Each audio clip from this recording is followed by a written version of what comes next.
Good morning and welcome to the Cumberland County Board of Commissioners meeting for February the 20th, 2023. At this time, we want to welcome all of you here, and I will call on Commissioner Veronica Jones for the invocation and pledge. Everyone please stand for the pledge. Heavenly Father, we just thank you for allowing us to be here today. We ask that this meeting will be done in decency and order and with fairness for our community. We ask that you will give us the guidance and wisdom that we need to make decisions that impact those all around us. In Jesus' name we pray. Amen. Amen. Pledge, please. Pledge allegiance to the flag of the United States of America and to the republic for which it stands, one nation, under God, indivisible, with liberty and justice for all.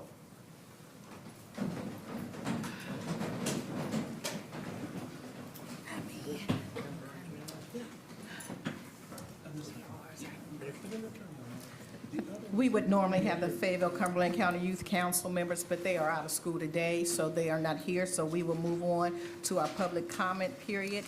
Madam Manager, if you would read the public comment policy. The public comment period shall last no longer than 15 minutes. Time may be extended at the discretion of the board.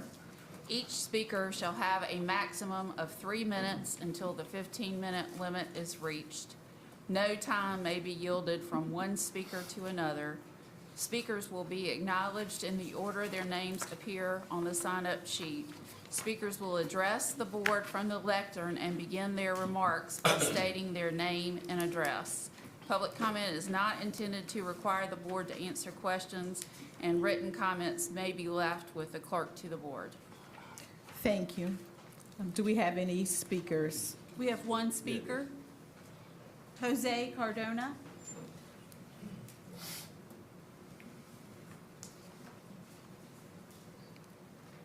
Good evening, Madam Chair. Good Woman, evening. Dr. Stewart. Good Thank you evening. for the work you did in the WHO. Ms. Jones, how you doing? Remember me, the guy with the sign, no, no, no. Dr. Council, how you doing? And gentlemen of this board, how you all doing today? Mr. Keefe, you challenged me. I came out of the wood. I'm here to answer your question. I'd like to use one of your quotes. The quote stated that it is ridiculous how much money we're going to put, okay, on the homeless and the mental health. Remember that? No, that's not my quote. Huh? That wasn't my quote. That Go wasn't ahead. your quote? Okay. But you also stated that maybe we should go ahead and start another, another agency to take care of the problem, okay? Well, I would like to come here in front of you today and tell you, Mr. Keefe, Keefe Enterprises, if you had a business that's not doing too good, you wouldn't put too much money on it, would you? Neither would I. If I probably close it down if it was not producing anything.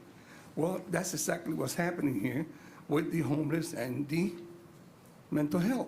You guys, Mr. Adam, you said that the people of Fayetteville got a lot of money, correct? So do you guys. And you compile this, you're gonna have more money to do better things. On January the 31st, the city of Fayetteville, on the Mario Benavente's lead, had one, and then just last week had another meeting for the homeless and the mental health. Guess who did not show up for that meeting? Ladies and gentlemen, you was one of them. The second one was the military, who happens to have our soldiers on welfare while they are putting money on that museum downtown. Inasmuch, if you've ever been there to get some humble pie, please go there. It is delicious. These people are not called homeless, they're nomads, and they live in nomadic ways. You gotta treat them as nomads and nomadic people.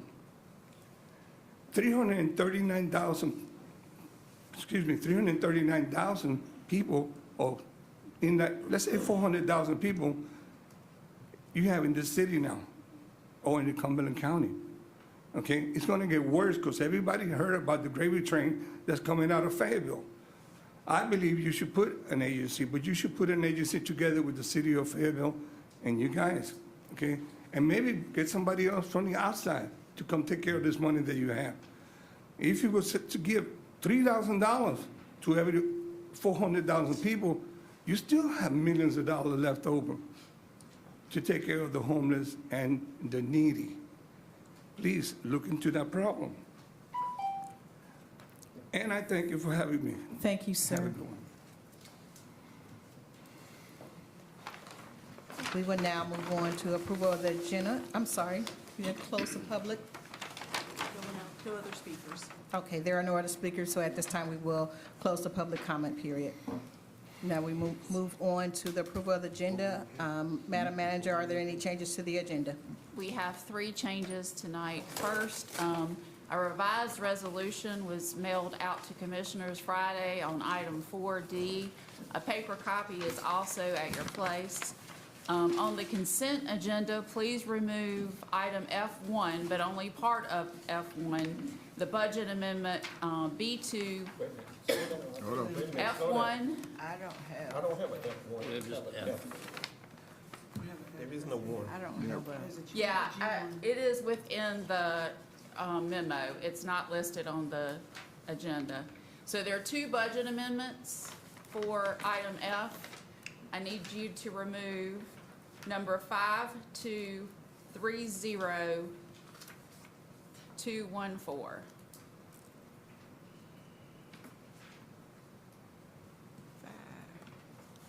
Wait a minute, you need to remove which one?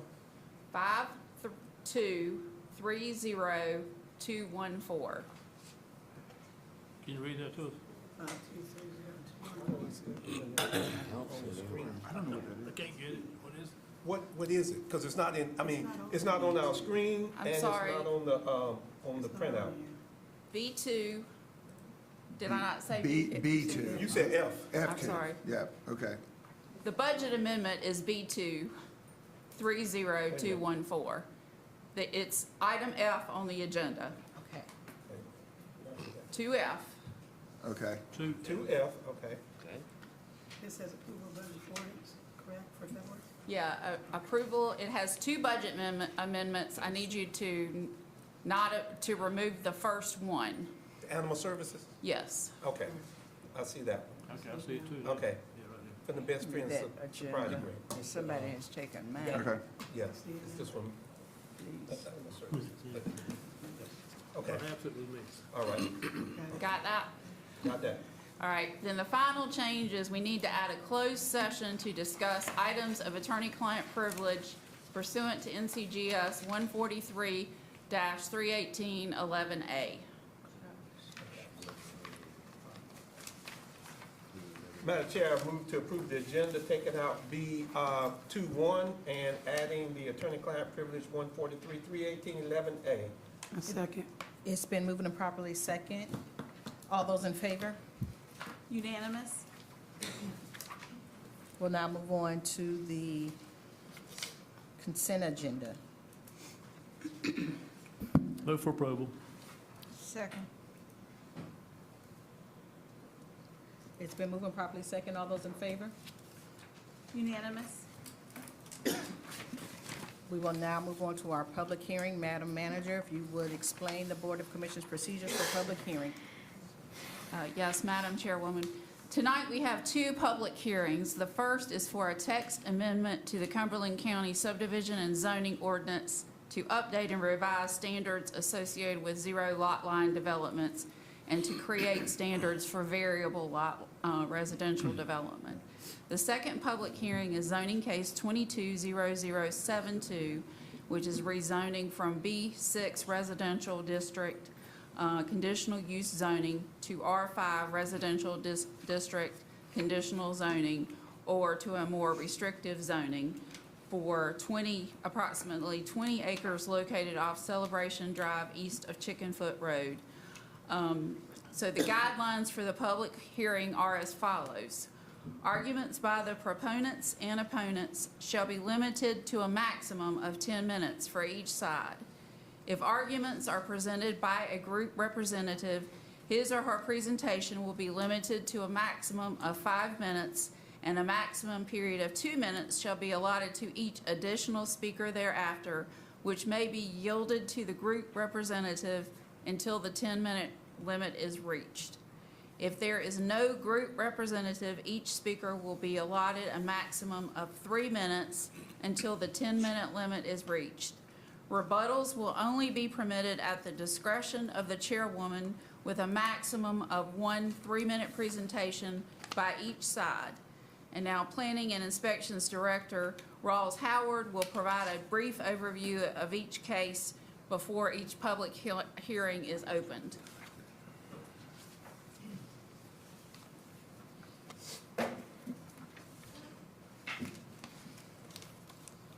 Thank you very much, Madam Manager. Good evening, Commissioners. Good evening. First item I have on the agenda today, as stated by the manager, is case ZON 22-0086. This is the presentation of the text amendment to address zero lot line developments in subdivisions. As you know, this is something that we've been talking about for quite some time. So what I have for you this evening is just one slide to go over the timeline of where we've been and where we are now and how we got to where we are now, and then maybe an explanation that I think some of you have maybe had seen before in the agenda session, but I'll just reiterate it again here this evening and maybe go over some clarifications if you so desire. So just a little bit of background.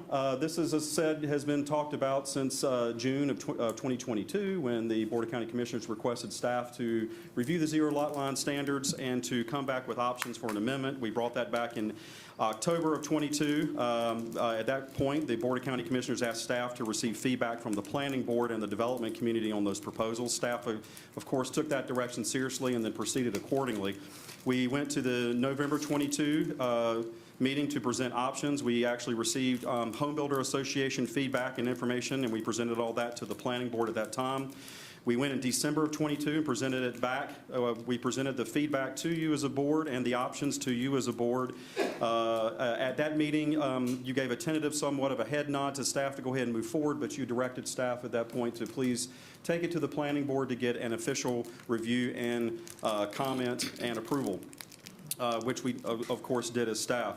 We took that to the subcommittee of the Planning Board on January 3rd, and then on the 17th, we took that information out of the committee to the Planning Board, and the items that you see attached to your packet. The Planning Board did take a look at that and reviewed it, and by a unanimous vote approved the material that's in your packet.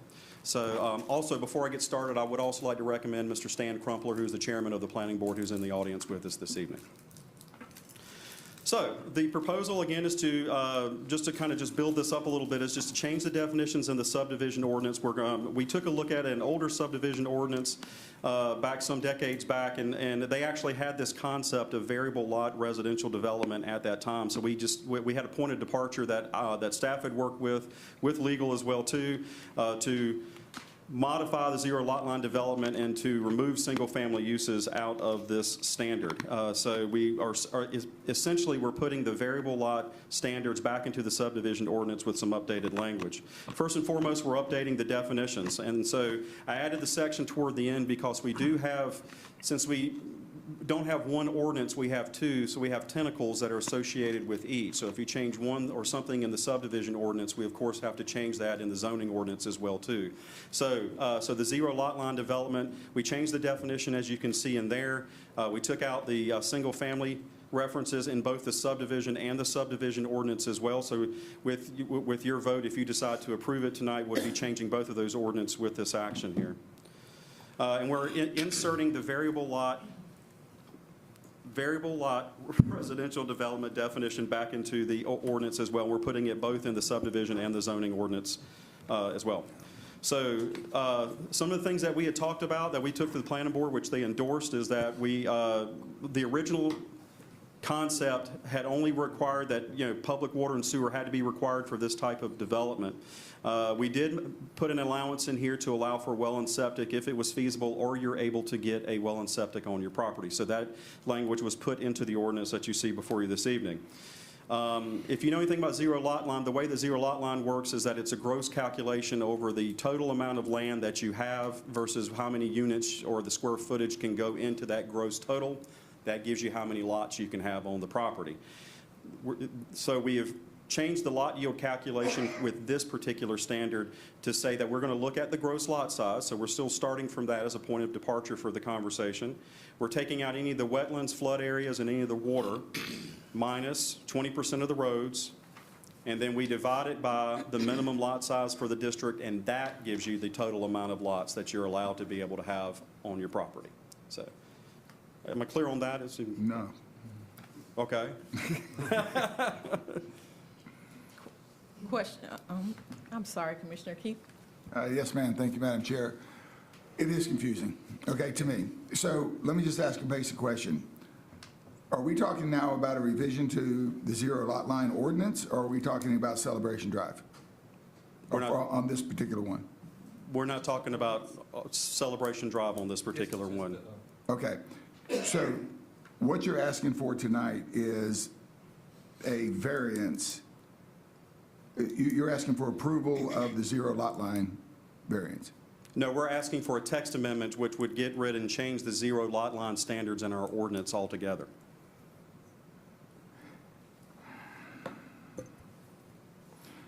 Tell me about, after we presented last time, I got a call from a couple of the developers who said that they weren't involved at the level that they'd like to have been. In fact, that they didn't feel like they were heard that well. What were they asking for that didn't make it? Well, is it all right if I come back to that question after I present? Sure. Because I think some of this is going to be, is going to go into some of the information that I'm presenting here in just a minute. So Okay. is it okay if I go through that Sure, first? please. Yeah. So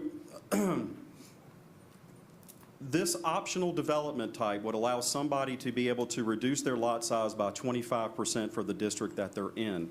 To answer your question, and the reason I wanted to go to this slide, Commissioner Keefe, is one of the things that the Home Builders Association or that group or the developer community was asking for was upwards of 50 to maybe even 75%. It was a much larger percentage that they were asking for a reduction. What this is being proposed tonight is that an applicant can reduce their lot by 25%, but I think one of the main concerns that we heard, especially at the agenda session, was the ability to waive setbacks and lot sizes and dimensional standards.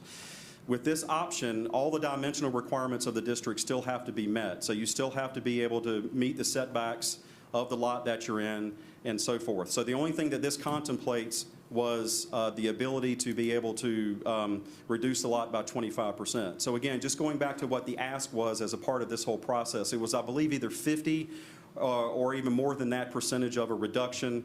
And then there was a request to be able to waive a certain percentage of the setbacks for the district that you're in, which, you know, staff wasn't in support of, and neither was the planning board when we took it to them for the discussion.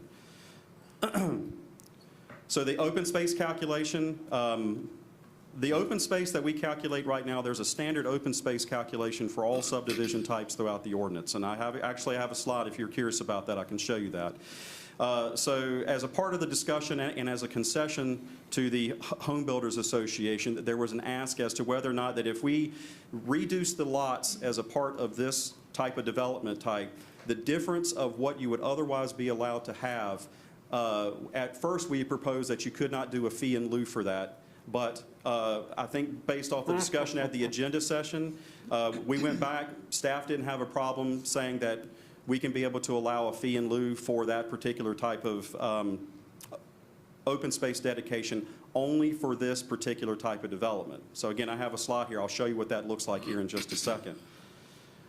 So again, staff had recommended approval of the request. When we took it to the planning board this last month, they also supported it by an 8-0 vote. So I included this because I thought there might be a question in regards to the open space, right? So the current subdivision ordinance right now says that if you have 800 square foot, or that you have to provide 800 square foot per lot for times the total number of lots, that's what you have to be able to provide. If that number is over 25,000 square feet, you are required to provide open space no matter what. So you've got to provide the open space. If it comes out that it's less than 25,000 square feet after you do that math calculation, then you have the option to provide a fee in lieu to the county for that for that amount of area that you would otherwise have to be able to provide. So what we're saying here is that now we're going to be separating this into 2 tranches, right? So that is what is required for all subdivisions throughout the county. Doesn't matter. If it's a variable lot, 0 lot line, or whatever, you gotta, this is our standard. For the variable lot residential development, it's just essentially that you would take the lot reduction for the whole development, and then you can either provide the space, or you can pay the fee in lieu for that particular type of open space requirement for that type of development. So really, if you decide to do the variable lot residential development, you got 2 open space requirements that you got to be, to meet. So when we took this to the committee, we took it to the planning board, there was a lot of discussion because everybody wants open space. They said, we think that we ought to be able to have more open space. And as you know, we're in the middle of rewriting our subdivision ordinance right now. So if you do 800 square feet per lot, and you try to get over 25,000 square feet, you've got to provide roughly about 31 lots before you're required to provide open space. So we're having conversations with the planning board right now that if we have to be able to update our ordinance, and there's the willingness or the wantingness to be able to provide more open space, really that number right there on the left is what we need to be focusing on, not so much the one on the right. So, so it's on our radar. That's something that we're going to be talking about with the planning board as we go through the update of our current ordinance. But to get back to Commissioner Keefe's things, or I should say concerns, is there was a concession or a wantingness to be able to have more allowance for a percentage reduction. So we stuck with the 25%. Staff didn't think that was reasonable, and that was also supported by the planning board. The open space for the fee in lieu, they wanted to be able to provide a fee in lieu for that. Staff did make a concession for that. We didn't have a problem with that, so we didn't see that as a major issue. I had a slide, but I think one of the things they were talking about was the name. I thought that really didn't really, it was a tomato type thing. We didn't really make a difference in what you were calling it. But essentially it was the reduction and it was also the open space were the 2 key things that we had as far as the written comments that we received from the development community. Commissioner Adams. And I think one of my concerns was that when we called it 0 lot line before we did all this, it was just approved by staff, and it was really no. It was, I guess, a case-by-case basis or whatever. And anytime you do that, it gives you issues as to who gets it and who doesn't. And so one of the things, even as we were doing this, is whether, even as we did the 0 lot line or we didn't do it, that it would come back for approval before the commissioners. I don't see that in here. Yeah, so that's a good point. One, it's going to change the name. So like you're not going to have 0 lot line is going to be coming back anymore as a part of any kind of approval. So really, if somebody wanted to have the lot reduction, what this does, it provides a small modicum of administrative flexibility for somebody to be able to reduce the lot sizes and go that route if somebody chooses to do that. If somebody wants to be able to reduce their lot size like what's been historically done before, they would have to go through some form of process. So right now that process would have to be through some sort of conditional zoning or zoning process, which would be reviewed by the planning board and ultimately you. So that's the way our current ordinance is structured. Okay. Thank you. Commissioner Booth. Thank you, Madam Chair. I just have 2 questions. When you went through the first part of the presentation, there was a water and sewer required. Is that to have access to it, or is it required that each house be connected to it? Both. So, okay, so the way the subdivision ordinance works is if you're within a certain distance, you have to extend the lines and you have to connect those lines to the houses if you're building a subdivision. So through the discussion, the older standard that we had is that if you choose to go this route and to do this development type, that you couldn't do it unless you had public water and sewer. You couldn't do septic. So as a concession to the development community, we said, if you want to be able to put the well and septic and you have enough land to put well and septic, we're saying, hey, that's fine. If you want to be able to do that, if it's not otherwise required in the subdivision ordinance, that you have to provide it anyway. All right, that's one. And the second question is fee in lieu. How much is the fee in lieu? It's a formula that is based off tax value versus the size of the tract that you have. Okay, but I mean, we're having kind of like the same thing pop up where 20 to 40 homes asked to be put near Eastover, near Stedman, you know, near Grays Creek or whatever. So what is that dollar-wise? I mean, is it 10 cents a house? Or, I mean, what, you know? No, and again, it's a formula that, is written in our ordinance. It's essentially, we look at the tax value of the property, and then we do a formula of the tax value versus the size of the property, and then that gives us the amount that we have to be able to apply. It's not like a per house type of rate. It's a formula, and it's really going to depend on how big of a project you have and how many homes that you're providing as well, too. Okay, so if it's a bigger development, it'd be a bigger in lieu of fee.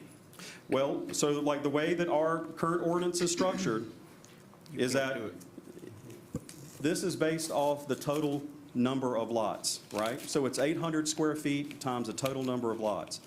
If you come in and if you do the back end math, we figure that about 31 lots is where the threshold is. Once you do more than 31 lots, you have to be able to provide the open space. There's no fee in lieu that you can, have. So you got to put that in there.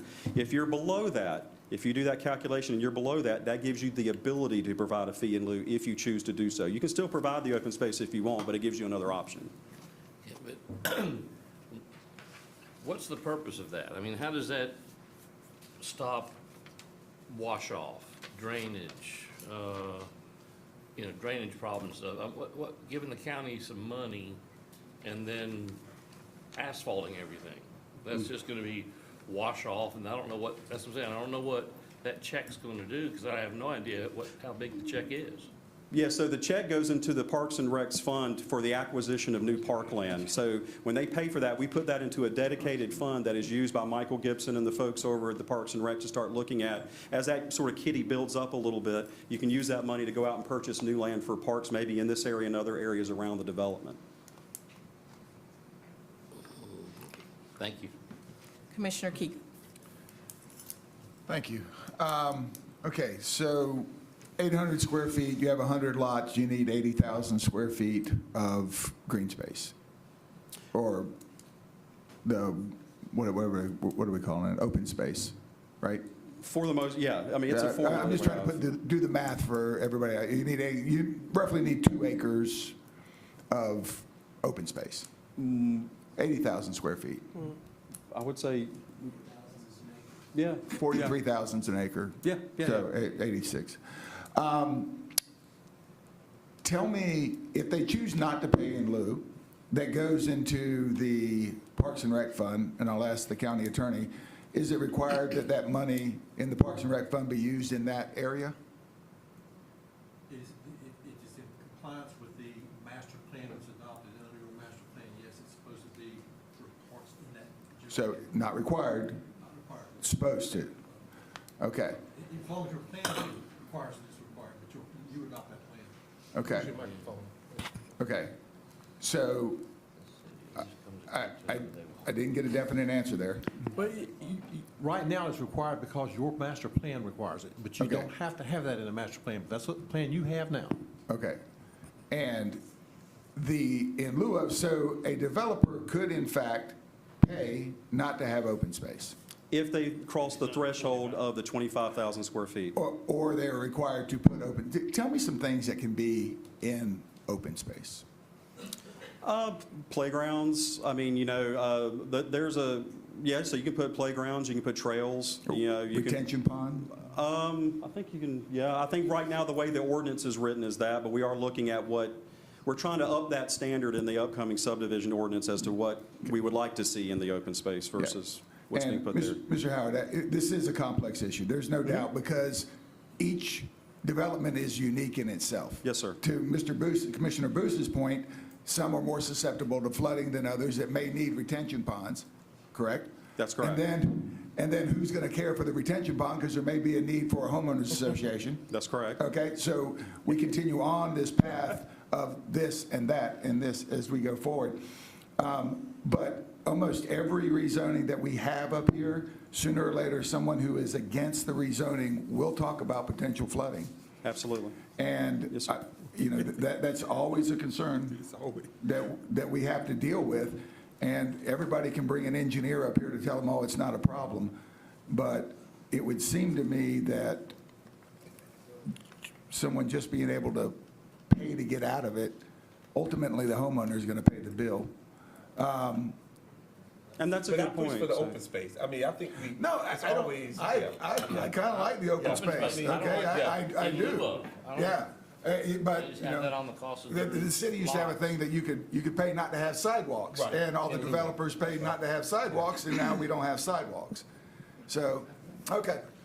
All right, you kind of answered my question. But we can take care of that in the other part of the subdivision ordinance. We're This is looking the at all text that amendment- stuff right now. This is the text amendment for the zero lot line. That's correct, yes, sir. Because once you do one in one part of this, you got to do something in another part. It all rolls over. So doing this tonight doesn't necessarily, if you drop that 800 square feet, it changes what you can do with the lot lines. Yes, sir, it does. I mean, with the open space. Mm-hmm. Because I'm a firm believer in open space. Attorney Moorfield. Madam Chair and Commissioners, I want to point out that under this new approach, you're going to have more open space simply because the formula drops out all land that's underwater, wetlands, or in a designated floodway.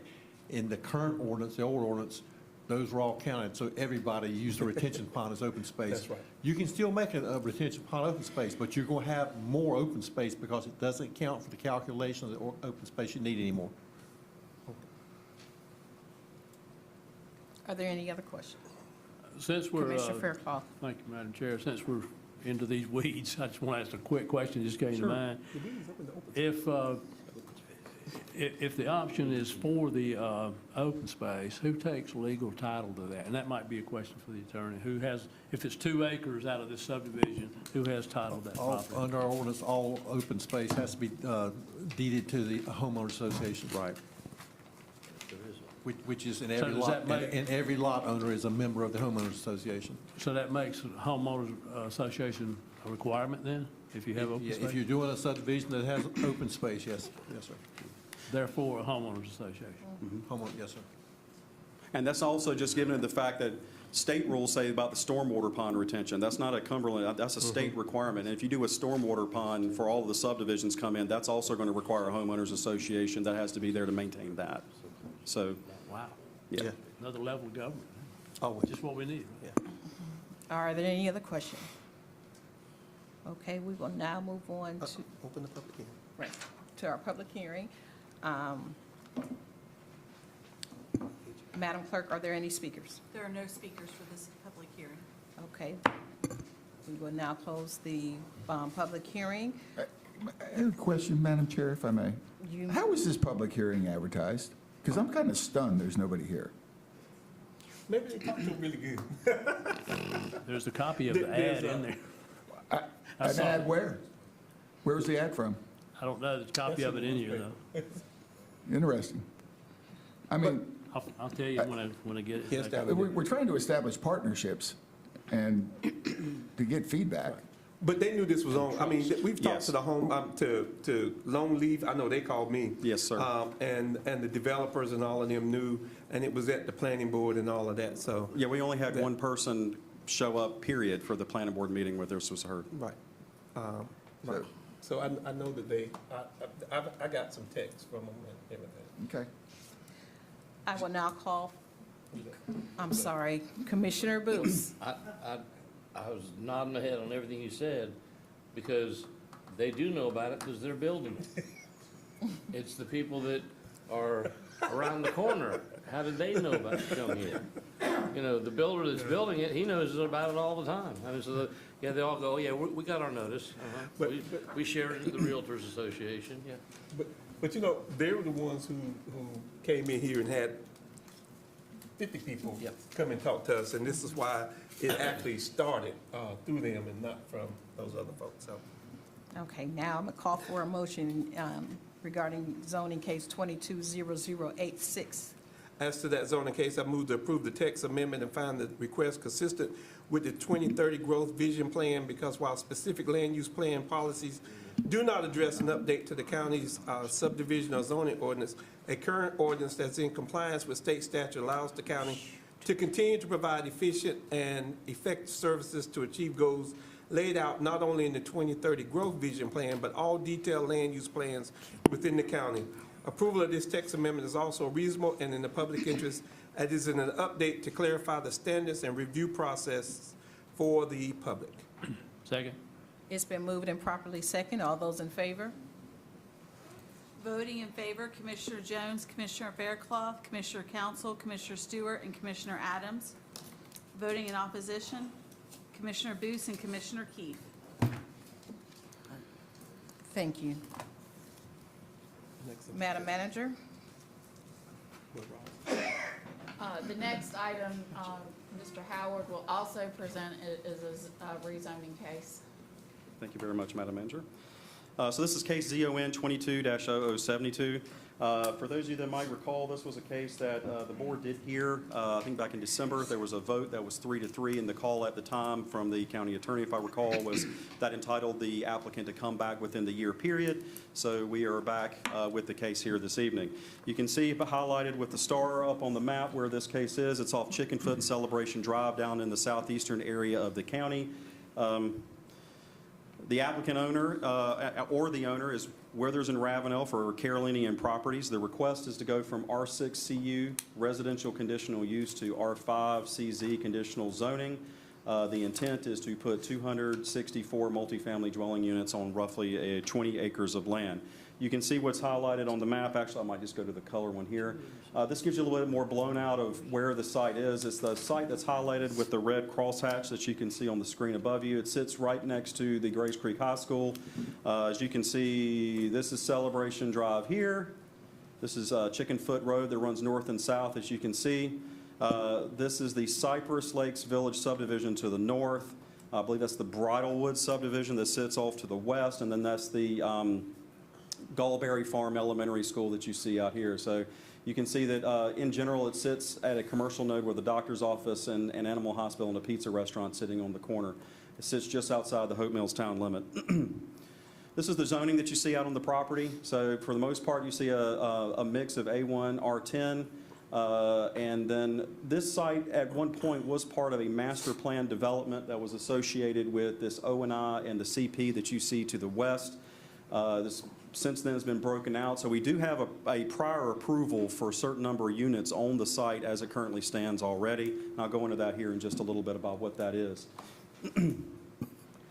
There is water and sewer on the site, so the development of the site will require the water and sewer extension going onto the property. So there are some hydric soils to the northern part of the property, but for the most part, it'll be served by water and sewer, so the well and septic concerns would not be there. This site is subject to, with the South Central Land Use Plan, which calls for mixed use, which promotes the building of quality housing, providing flexibility for mixed use and promoting infill development. So you see the associated zoning districts. So R5 is contemplated as one of the compatible districts. So staff felt that the request was compliant with our plan for the area. This is the proposed conditional site plan. The current plan, if I recall correctly, had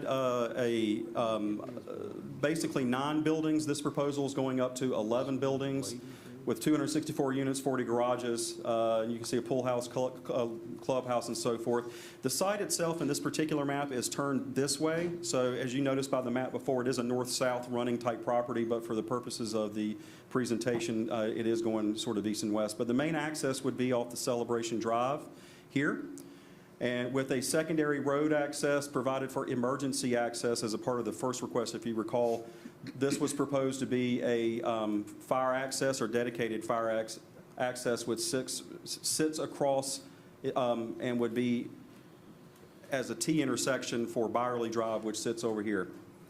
This is more of a color rendition, which hopefully that stands out a little bit better. As I say before, there's 264 units. The secondary access, if you read the condition sheet, currently states that up to the 100th unit, that they would have to be able to provide that once they trip the 100th unit. But you can see here, but there's a stormwater pond which runs in a linear fashion here, which you can see has open space, clubhouse, and a pool in the front, and then with, 11 buildings scattered throughout the site. So again, under the existing zoning right now, the R6CU, I know there was a little bit of discussion last time. We actually got that verified, that this plan is about 15 years old, and there's been a couple of administrative approvals over the period of the years. We had to pin down exactly what that is, but we did confirm that under the current zoning, they would be entitled to 222 dwelling units right now. Under a conventional R5, they would be entitled to up to 468 units, which is not what they're actually proposing here, just giving you a sort of an idea of what R5 would entail with the density calculation. So under the proposed site plan that you see, it says, as I stated before, it's 264 units, so it's a 42-unit increase over what's currently allowed on the site right now. And then you can see the associated setbacks that are tied to the site plan that I showed you previously in the slides. This is the subject property. As you can see, this is standing on Celebration Drive looking southward onto the property.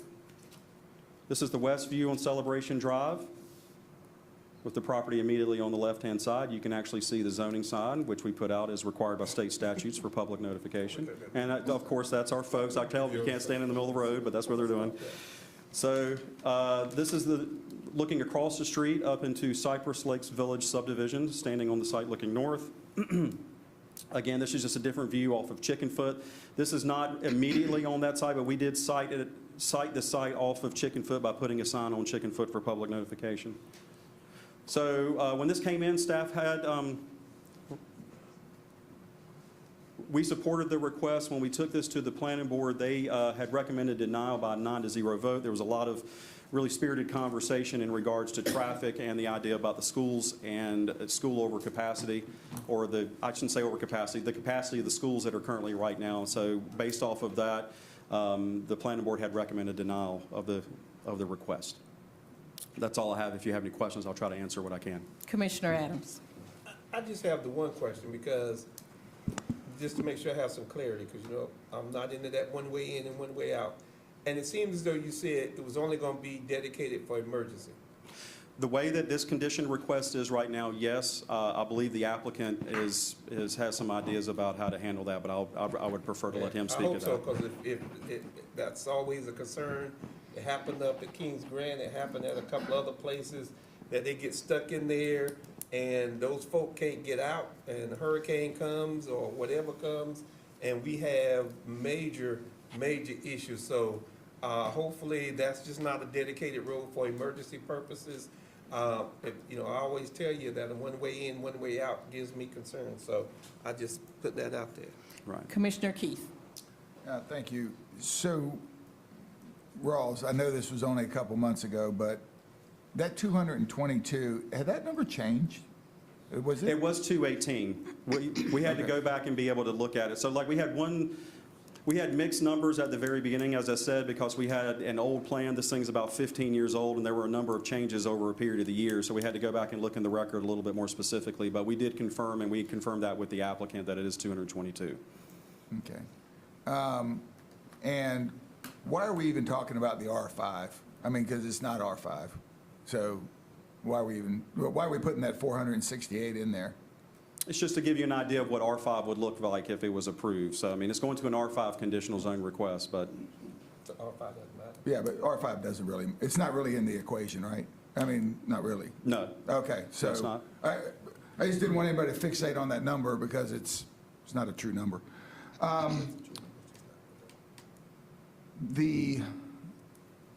believe I heard at one time that these were going to be 1 and 2 bed. Were these going to be 1 and 2 bedrooms, or 2 and 3? I would let the applicant probably get into that. The reason I was asking about that because it does put a capacity on the school system, possibly too. I mean, 222 units or 264 units could easily overwhelm the schools that are out there right now. Yeah, and in the packet, if you see, we did put the capacity numbers. It should be I included in the staff appreciate that. report. Sure. All right, thank you. Yes, sir. Commissioner Booth. Thank you, Madam Chair. Where are they getting the water and sewer from? It would be, yeah, it's PWC. Are you asking the agency, or where are they physically No, geographically getting where's it the, from? the builder going to get it from? PwC? Is it PwC? Yes, it's my understanding it's PwC. So as you can see, there's water and sewer that's sitting on Celebration Drive. That's where we're anticipating they're going to be pulling it off of. Okay. And again, you said it's required that it gets to the property. Correct. Does it require that where the families live, actually have commodes and everything going into sewer lines? Or is Yeah. it just has to be, okay, Yeah, so for that kind of density, I can tell you they wouldn't allow a few hundred homes on well and septic in that kind of a situation. okay, thank you.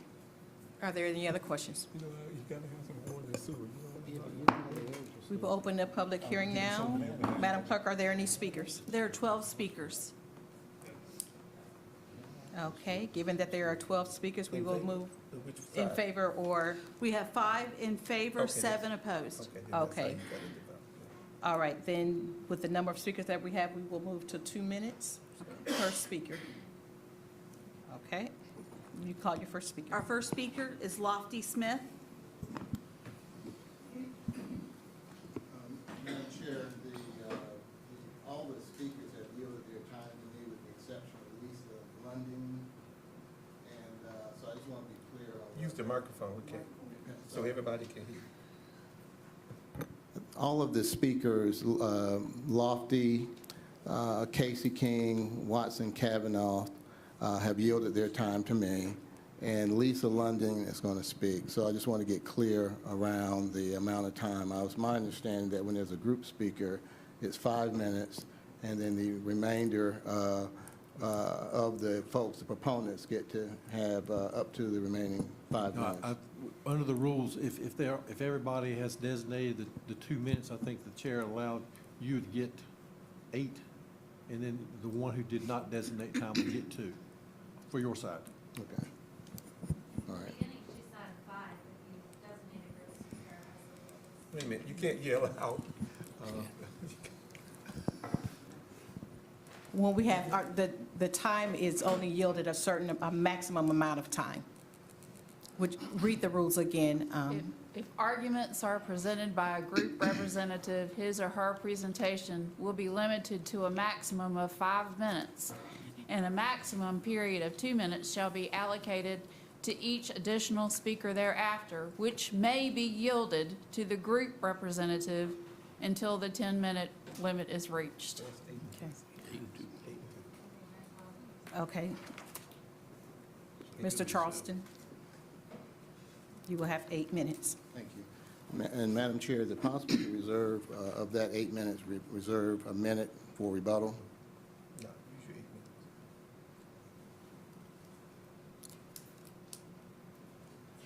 Board, what is your?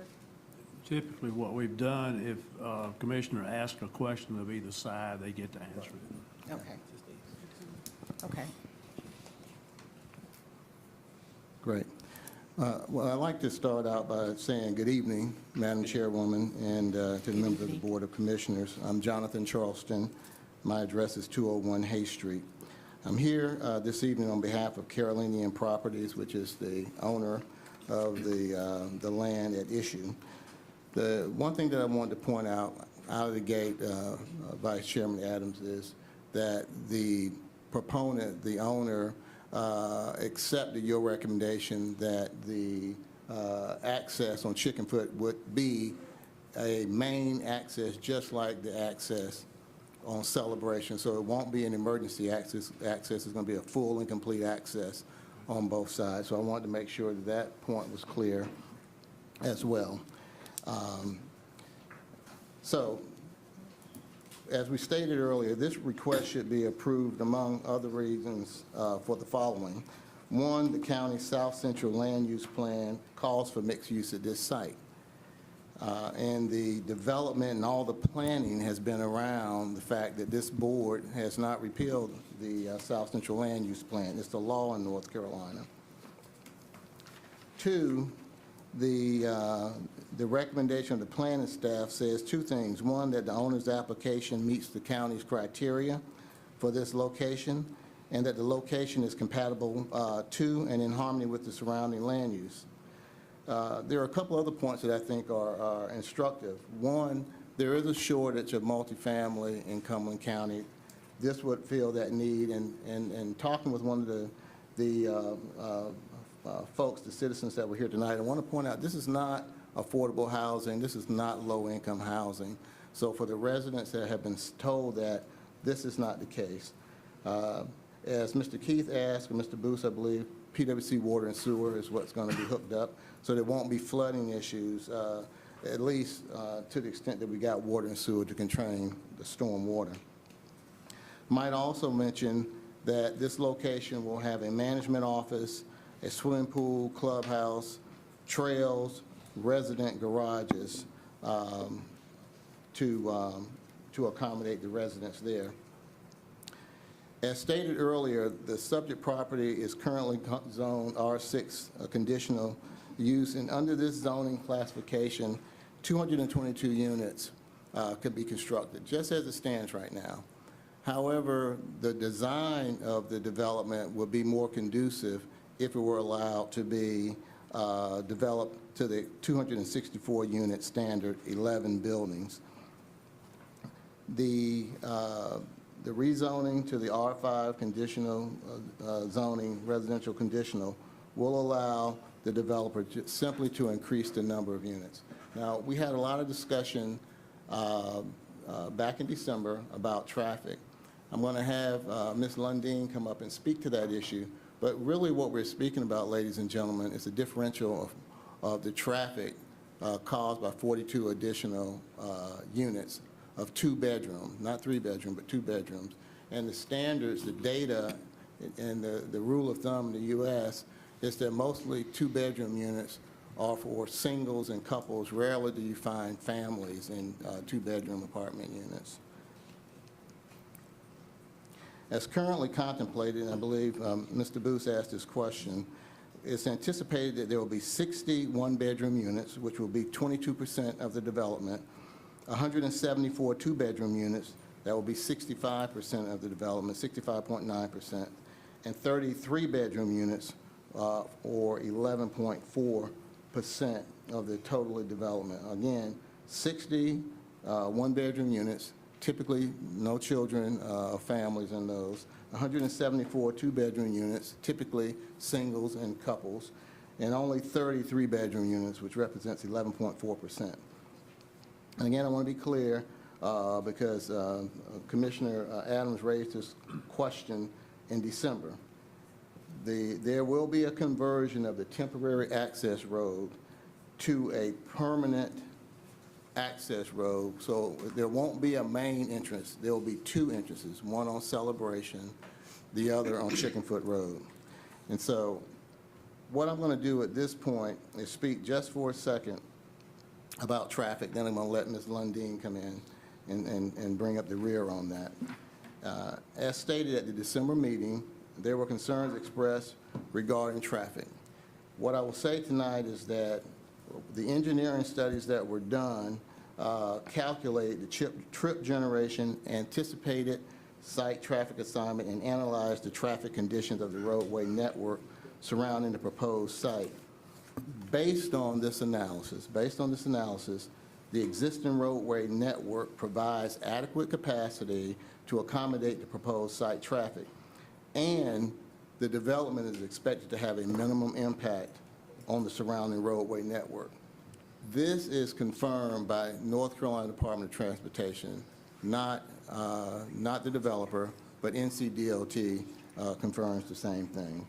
Our traffic engineer will be present to answer those questions about traffic. Finally, I hasten to state that there's development going on in other places around there, and I think the rule of thumb is that improvements to the roadways generally follow development. And I think that's pretty much the rule of thumb. The roadways, unless it's a brand-new area that's being developed and the state is coming in and counties and local governments are coming in and putting roads in, typically what happens is those roadways come after the development is there. So I'm going to pause now, Madam Chairman, and reserve the balance of my 1 minute and 42 seconds. No, go ahead and finish it all, and if they have the questions, they'll call you back Okay. up. Well, I'm Are you finished. done? I'm going to let the the traffic engineers speak to those issues, since a number of the Is this the- concerns were around that.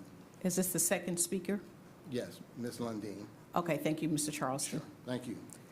The second, next speaker?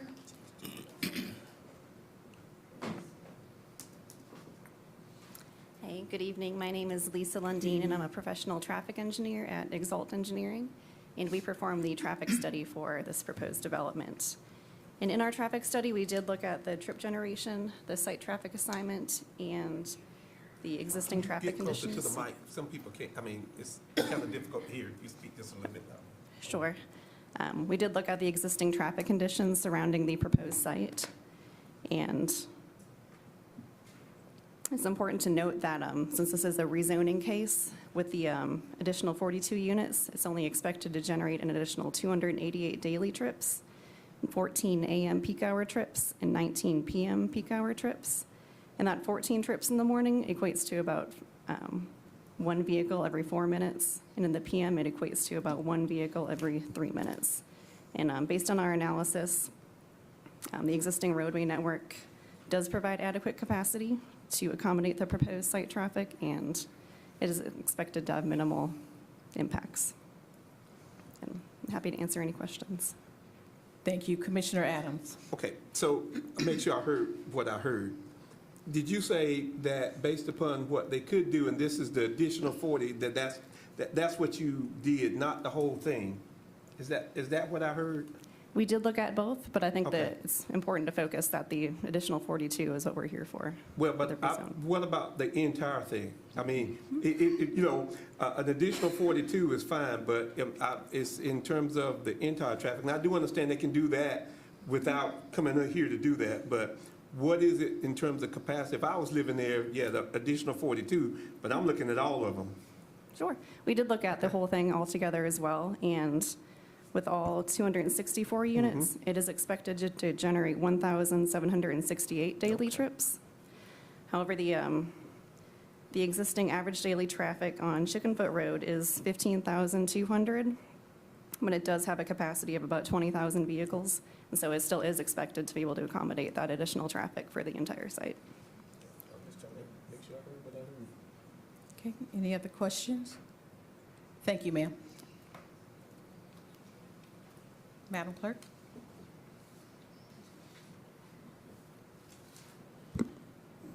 Our first speaker in opposition is Joshua Delgado. How are we able to give you all this package? Just hand it to the clerk.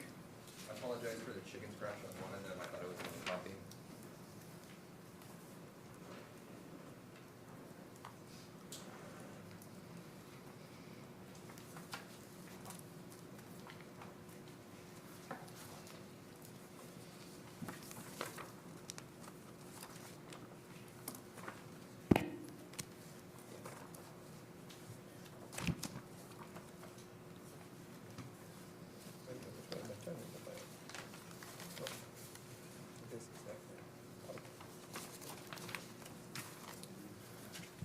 Hi, ladies and gentlemen. My name is Joshua Delgado, and I live on 1128 Masterpiece Drive. The packet you have there is part of a petition with key points that the opposition will discuss on. On the front side is an overlay of the commercial subdivision or soon-to-be plans that are going to be developed in that area right in front of the apartments in question. But to speak on the gentleman's points, yes, the area is used for mixed use, but hopefully it can be done reasonably with thoughts about what's being affected in that area. And 2 families and 2 bedrooms. I grew up in a family of 2 bedrooms, and there was 4 of us in a 2-bedroom area. So it's not going to just be singles and couples. There's going to be families. And with a household medium income in Fayetteville area at $27,000 a year, you're going to find 3, 4, 5 people living in these apartments in 2 bedrooms. But I want to thank Ms. Jones for the invocation, and I hope this meeting will be held in fairness to those of us that are affected in this area, because we have real concerns about this. And I hope that each of you have been able to visit that area, so you can guys get a full picture of it. Because the planning committee members were aware of this particular area, and that is why there was a 9-0 vote against this decision, because they understood how much traffic there is in the morning and how much this would affect those that live in that area. As you see this petition, I talked about that there's an overlay, and someone will discuss to you about the traffic on a later points, but there are 524 signatures that were gathered through change.org, and which reflects this area.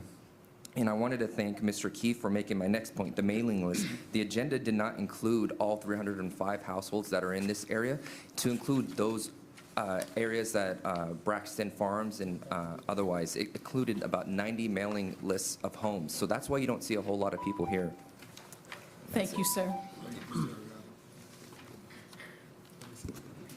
Our next speaker is Christopher Eaton.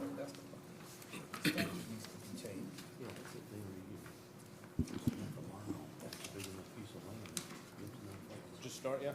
Yes. Okay, good evening, Christopher Eaton, 1401 Three Chimneys Drive. Good evening.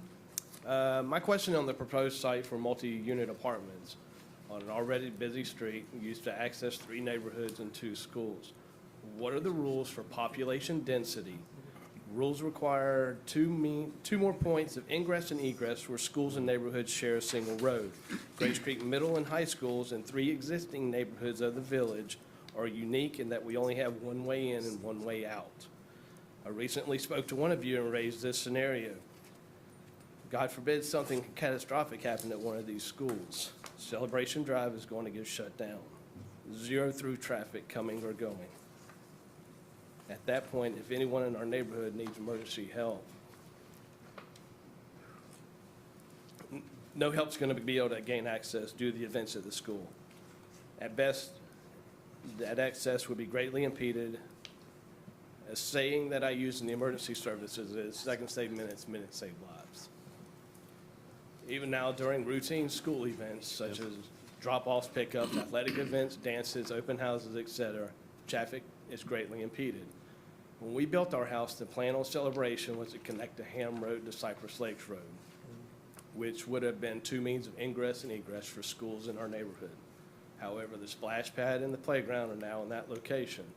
Again, what are the guidelines for population density and a secondary means of ingress and egress? I also would like you to consider speaking to representatives of the Cotton Fire Department. Do they feel they can easily continue to provide adequate fire and medical services without the need of mutual aid? I look at worst-case scenarios every day. It's my job to prepare for the very worst. With mutual aid in mind, Grace Creek Station 24 and 18, Pierce's Mill and Hope Mills, will aid if able. However, each station has a duty to protect its own residents in their districts. Thank you, I sir. appreciate it. Thank you. Next speaker is Clifton McNeil.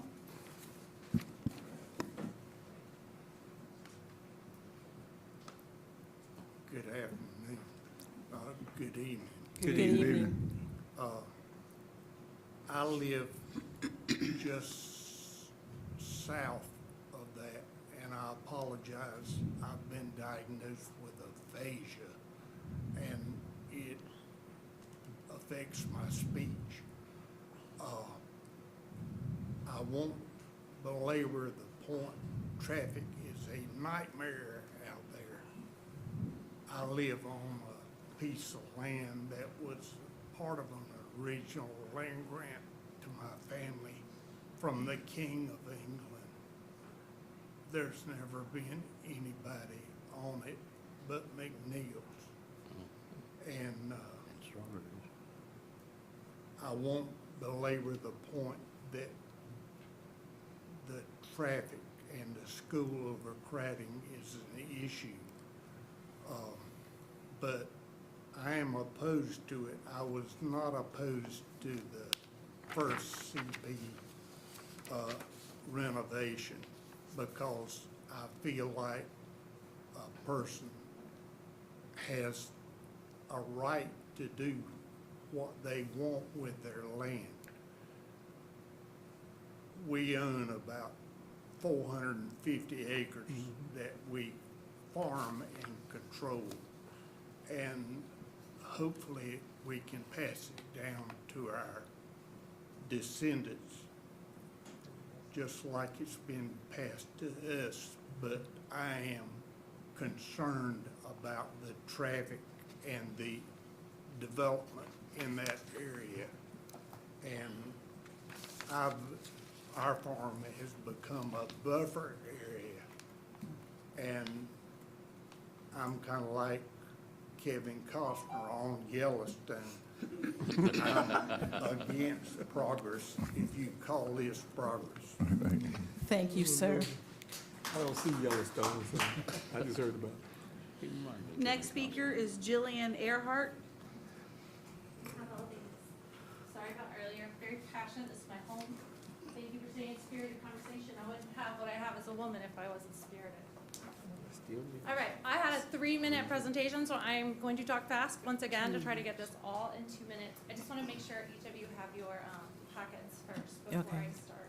Make sure you speak into the microphone when you start.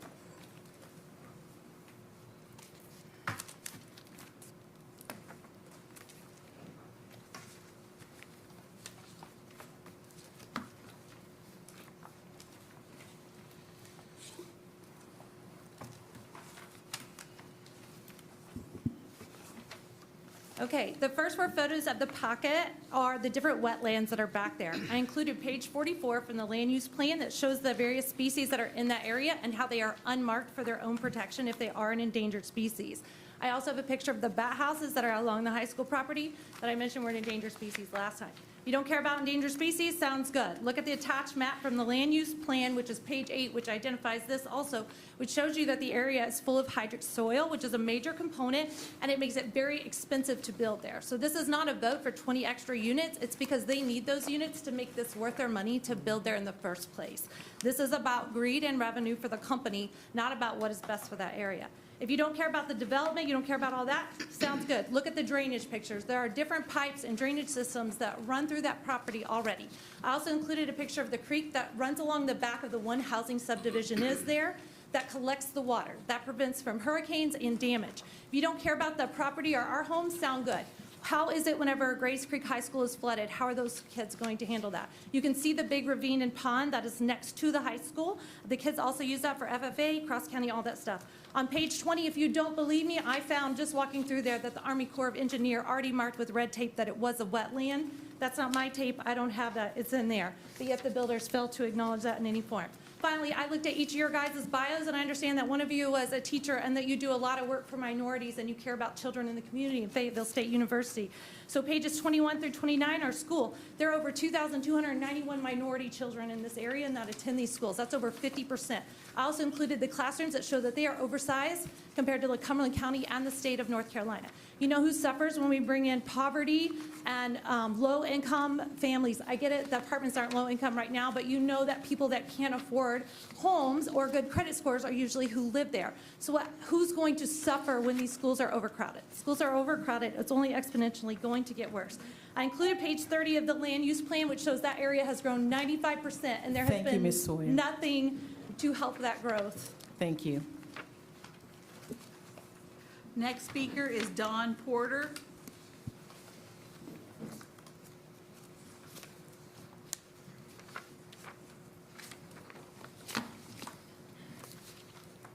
Hi, my name's Dan Porter. I've lived here 17 years now.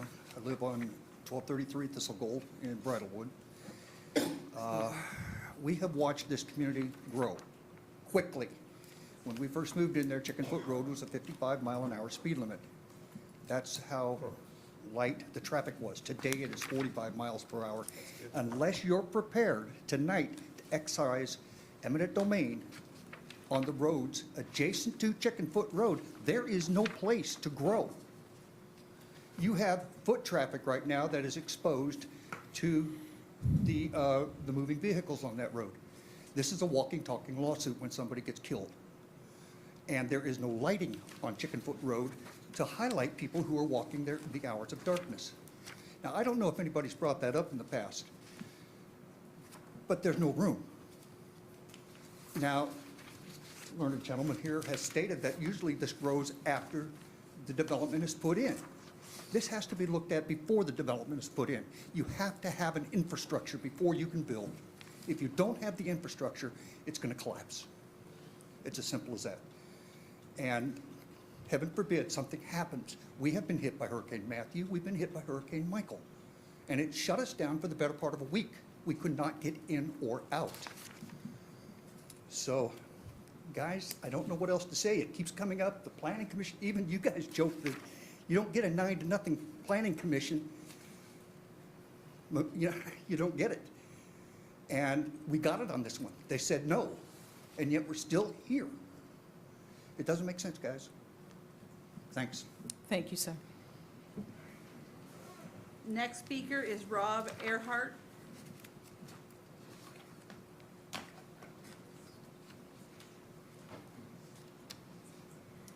How you doing, board? My name is Rob Earhart. I live at 1112 Masterpiece Drive. Good evening. What's going on? All right, so I like the speakers that the other side brought up because none of them live where we do. One's on Hay Street. I don't know where the young lady lives, but it's not in that side of town, I don't think. I did read the South Central Land Plan. Not one place in here do I see multifamily units being part of what they want it to be. There was some, what would you like the area to look like in the future? Them ain't in there, but I'll tell you, parks, grocery stores, restaurants, none of that's being built out there, but you want to put multifamily homes in there. I also wanted to bring up the board. That's in here that they were chartered. 9-0 was the vote. I can't see how we can go against that since, they're representing it. I'll say that since we've moved there, there's been 174 houses built off from that road where there used to be a big farm with some horses down there. Just that traffic alone, that's 174. Just that traffic alone has just went crazy. Now they want to bring in 244. And oh, by the way, they can already build 222. What are we even having a conversation for? They don't need to zone that to 400 or 500. It just doesn't make any sense, because if you rezone it that, they're going to put it in there. That's a guarantee. They can build 220, let them build the 220. It just makes common sense. And if they're going to do it, put that road in, put the road in before they start building off from that side. But I don't know why we're having a conversation to bump them 40 units when in all reality they can bump it 500. I know you mentioned that number, or 400 or whatever it is. No, they can't do it now. Yeah, they can't do it now. They can build 222 units in there. Let them build it. I don't think they will because it ain't worth it. But if they can, we can't stop them. Let them build with what they got in zoning. We don't need to rezone. Thank you, sir. Last speaker is Sophia Daybell. Good evening. I'd like to thank each of you guys for the part that you play in government. As a former educator and a current mother, I'm aware that there are several jobs that are more often than not thankless. I imagine being a public servant is one of those. I live at 1408 Amen Court in the back of the affected neighborhood. This evening, it took me about 3 minutes to drive from my house to the light at Celebration and Chickenfoot. When I leave in the morning for school and work, it takes me more than triple that. I timed it recently with the shortest trip being 9 minutes and the longest trip being 12 minutes. That's less than a mile. When I timed the same route on the way home, it was considerably worse, taking between 15 and 20 minutes.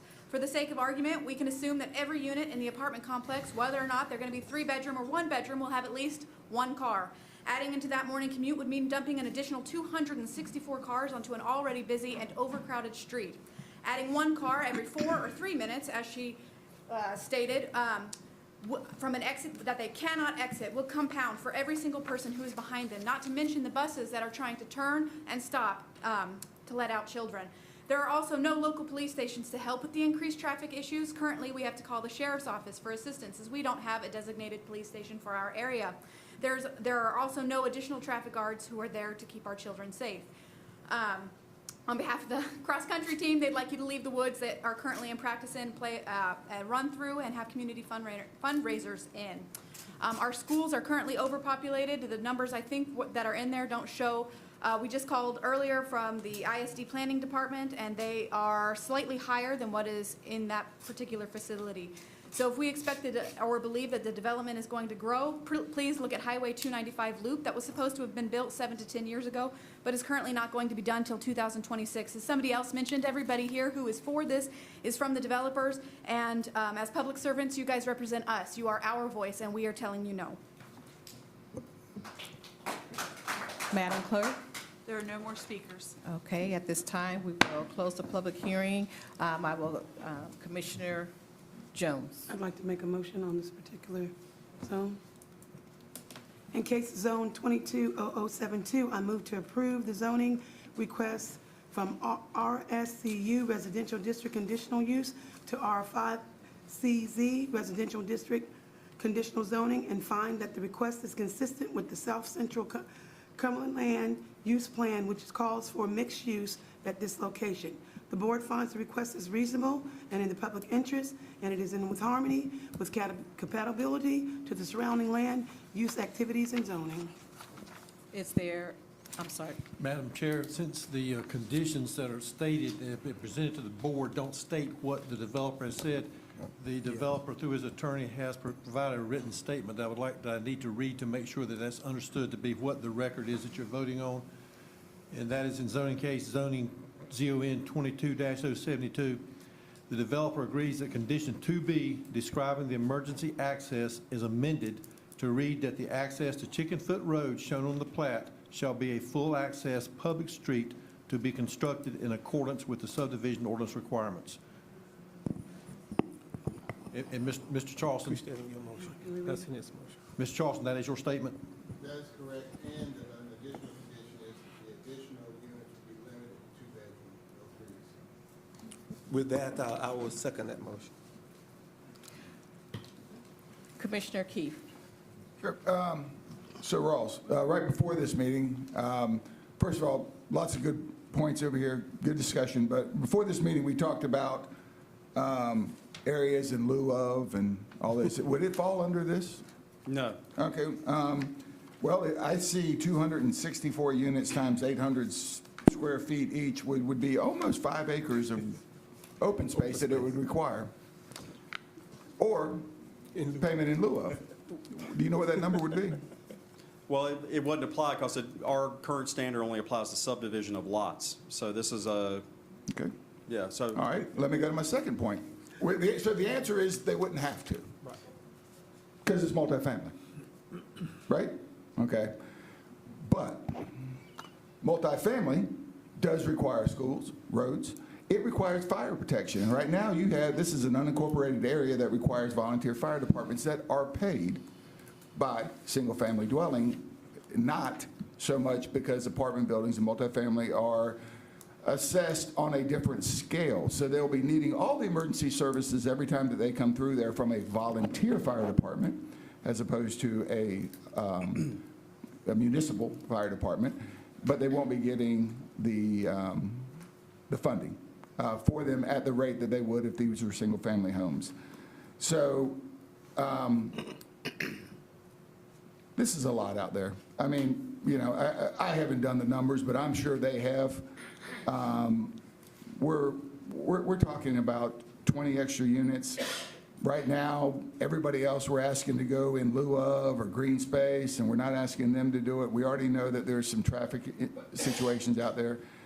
I do like the idea they have water and sewer, but I'm just not so sure that it's in the spirit of what the land out there with surrounding single-family housing would be. But we'll see how it goes. Okay, there's a motion on the floor, and it's been properly second. All those in favor? Holy moly. Voting in favor, Commissioner Jones, Commissioner Faircloth, Commissioner Council, and Commissioner Adams. Voting in opposition, Commissioner Stewart, Commissioner Booth, and Commissioner Keefe.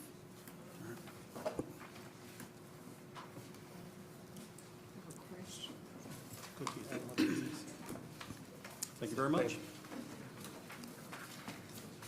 We will move down to the items of business. Madam Manager? In August of 2022, Oh, one moment.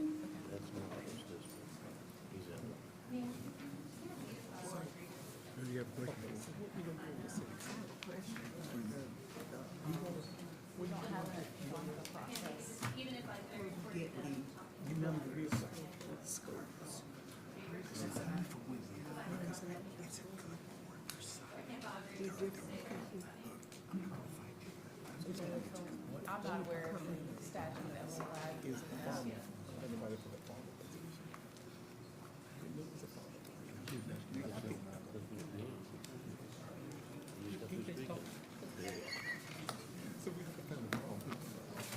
to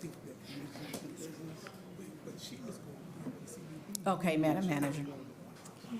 In August 2022, the Cumberland County Board of Commissioners approved a recommendation to initiate an RFP process for up to $800,000 to receive proposals on the expenditure of opioid settlement funds. Public Health Director Dr. Jennifer Green will present the recommendations from the review panel for approval by the board. This item was discussed and moved forward from the February 7th agenda session. Okay.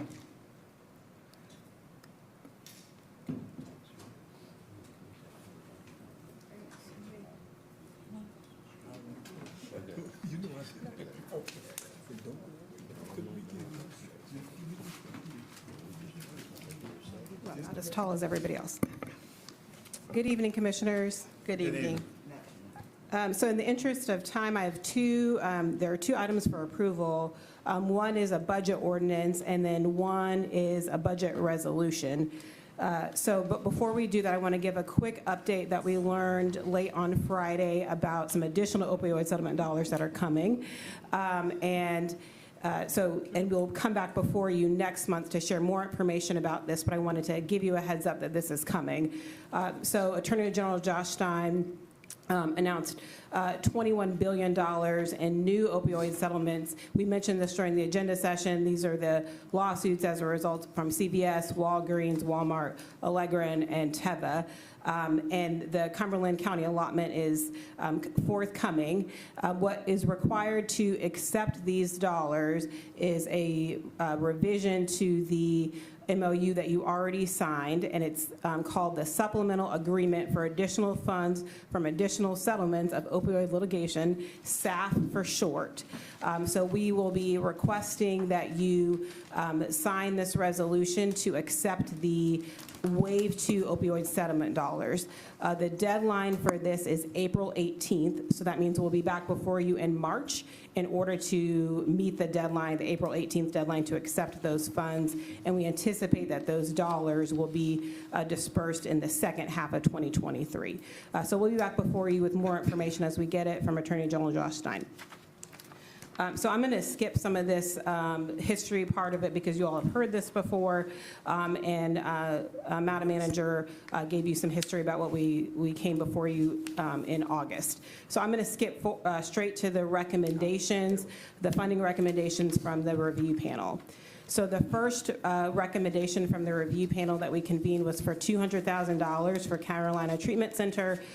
They are proposing to provide recovery support services, housing, and employment support for individuals that are in treatment. And so they already provide treatment for our citizens. They have other grants that they utilize and are able to leverage to pay for their treatment. The funding that they're asking for is to support the recovery support services. So people that are enrolled in treatment will be supported by housing, they will be supported by job placement, helping them get employed, and other strategies.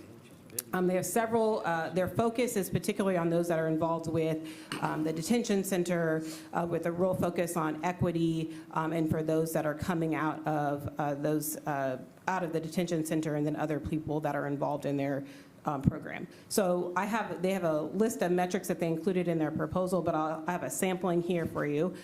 They're proposing to treat 1,200 clients. That's approximately how many they serve annually. And then they will be able to support an additional 45 individuals a month with these enhanced recovery services. So these wraparound services for these people that are in recovery.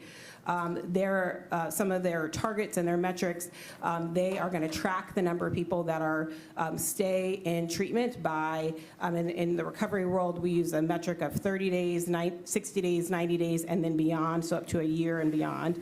And we know that this particular type of treatment, medication-assisted treatment, is in long-term recovery.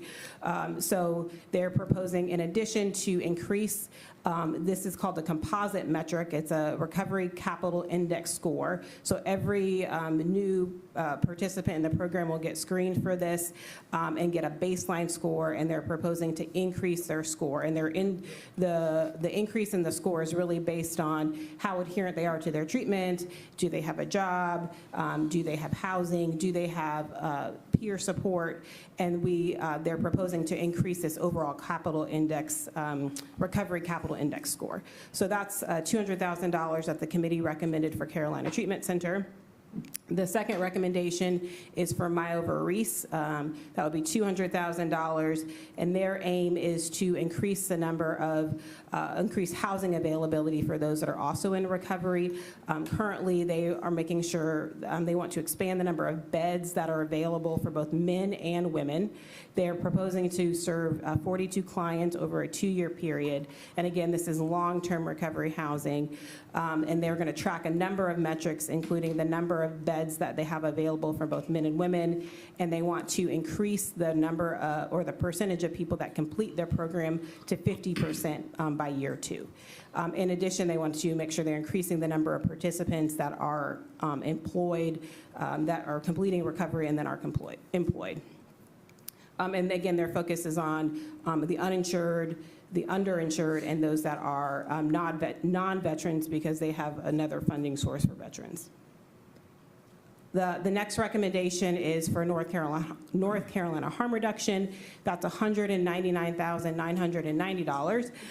They have a variety of information in their proposal, including providing naloxone education. They help to distribute naloxone. They work with our Cumberland County they work with our first responders on post-overdose follow-up. So anytime anybody overdoses, their team goes out and helps to do follow-up in the days after. They also work with the Fayetteville LEAD program. That's the Law Enforcement Assisted Diversion Program. So people that are maybe get picked up with opioids and they want to divert them from the criminal justice system. So they're proposing to serve at least 1,000 individuals, unique individuals, and then have an additional 549 syringe service program participants. Their aim and their target is to increase the number of referrals and their number of patient interactions by 10% each quarter during the project period. They also want to increase the number of Fayetteville LEAD program participants, the number of syringe service program participants, and the number of overdose referrals and Narcan distribution. The last recommendation from the committee was $80,000 for year 1 for Family Drug Treatment Court. Family Drug Treatment Court submitted a proposal for up to $200,000. The committee, upon review of their application, recommended funding $800,000 for year 1, and then up to the remaining amount in the second year if they could meet some of the proposed metrics. There were some questions from the committee to assure that the number of individuals that were in the proposal actually had opioid use disorder, which is a requirement of the use of the funds, and not other participants that would not be eligible to receive those dollars. The aim of this proposal is to enhance their current family drug treatment program. They're proposing 14 individuals to be served during the review period. One of the reasons that the review committee wanted to just have that initial year of funding of $80,000 was we really want to see more than 14 people being served with that dollar amount, and so we wanted to work with Fayetteville, the Family Drug Treatment Court, to make sure that we can enroll more participants. Some of their proposed metrics include that they will have no new children's services referrals in the 12 months since their enrollment, and they're aiming for that 95% of their participants will meet that measure.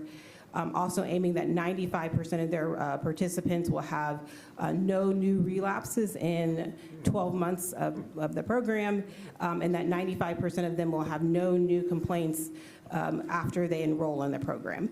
And 95% of their participants will participate in mentoring. I'll note that they have requested that the county hold these dollars, and so we're proposing that the funds be managed by Cumberland County Justice Services, and we've had a conversation with Courtney, and she has agreed to this.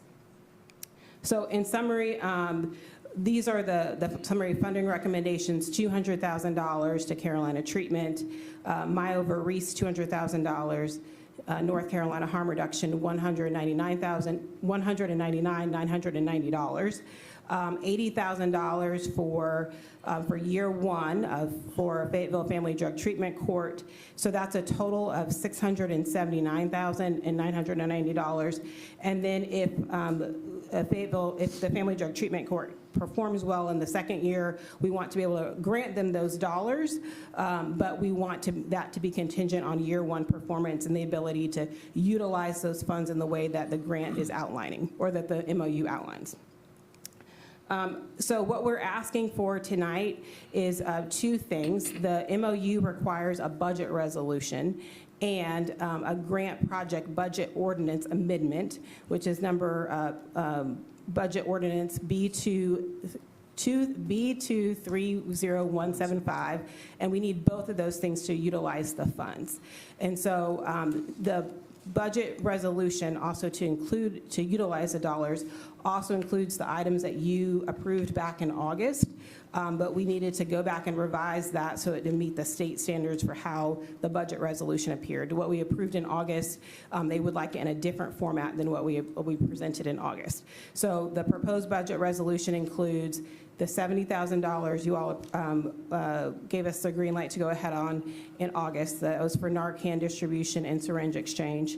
The $200,000 for the medication assistant pilot project at the detention center, and then the funding for these four organizations, including the year one funding for Family Drug Treatment Court. So that's a total of $949,990. So we're recommending that you approve that, and that you approve both the resolution and the grant project budget ordinance amendment B230175. And I'm happy to answer any questions. Are there any questions? I have a question. Yes. One, to me, I find on the drug court, 95% is just unrealistic. I mean, I don't even, if that's the metric, I don't know that in terms of what we deal with in drug treatment, that's even realistic. And that's just a commentary on that part. And that's one of the things that we want to work with Drug Treatment Court on, is to make sure that their metrics are realistic. Well, you could have told, but anyway, so here's the other part that I have. So we're going to give out all this money, and the thing that I don't hear is, where's the monitoring? Who's going to say that this is happening? Right. I didn't see that in any of the the documents that I got. So we are required to do a project for the state. We're required to do a project annual report to the state. The state is still, we're a little bit ahead of the game in Cumberland, so they're still developing the performance metrics that they would like to see from us, and they're going to use what we call results-based accountability. So how much do we do? Is anybody better off for it? And how well did we do that? So those metrics are still being developed by the state, and our intent is when we do the contracting process to write those metrics into it. And then in addition, we've hired Tamara Morris as our new local public health administrator that she started last Monday. It was her first day, and part of her suite of programs is the opioid settlement dollars. And so she will be working with all of the grantees on their performance metrics. And then in addition, we require that they come to Seafort, and they'll have to be able to do some reporting out for the monitoring portion of it. And so when does that get reported out to us? So we could, however you would like that reported back to you, we can do that. We'll leave that at the discretion of the board. And what I don't understand, it's not from you, it's from the state. If they're going to tell me that this was supposed to be best practices and I could just do this, why are those metrics not there? I mean, it just doesn't make sense to me that they tell me you could do A or you can do B. Under A, you got best practices, you can go do it. So did they not do metrics before? Well, that's a crazy thing in terms of if that's the best practices, but that's not you. That's There's a dashboard, and they are tracking the 4 key overall county level data. So the number of overdose deaths, the number of emergency department visits, those get reported on a dashboard that's public-facing right now for the county. But these programs, they did not develop specific program metrics that they want us to track, which is why we asked in their proposals for the programs to develop metrics, and then wrote in the RFP process that programs can expect that there'll be additional metrics that they will have to track once we receive those from the state. So, but you don't know when you're going to receive those from the state? We were in contact with the state late last week about what those metrics were, and they said that they are still in progress. But that's what, so, go ahead, I'm sorry. So how are you going to write that into the contract? So what we do know is that what we've heard from the state so far is that they're going to be centered around that results-based accountability. So, and it's going to look different for every program. So one program might track housing, one program might track the number of people that completed treatment, one program might track the number of people that had jobs, but we know that they will have to report on those three things. How much of whatever you did you do? How well did you do it? And then is anybody better off? So what are those patient outcomes for those?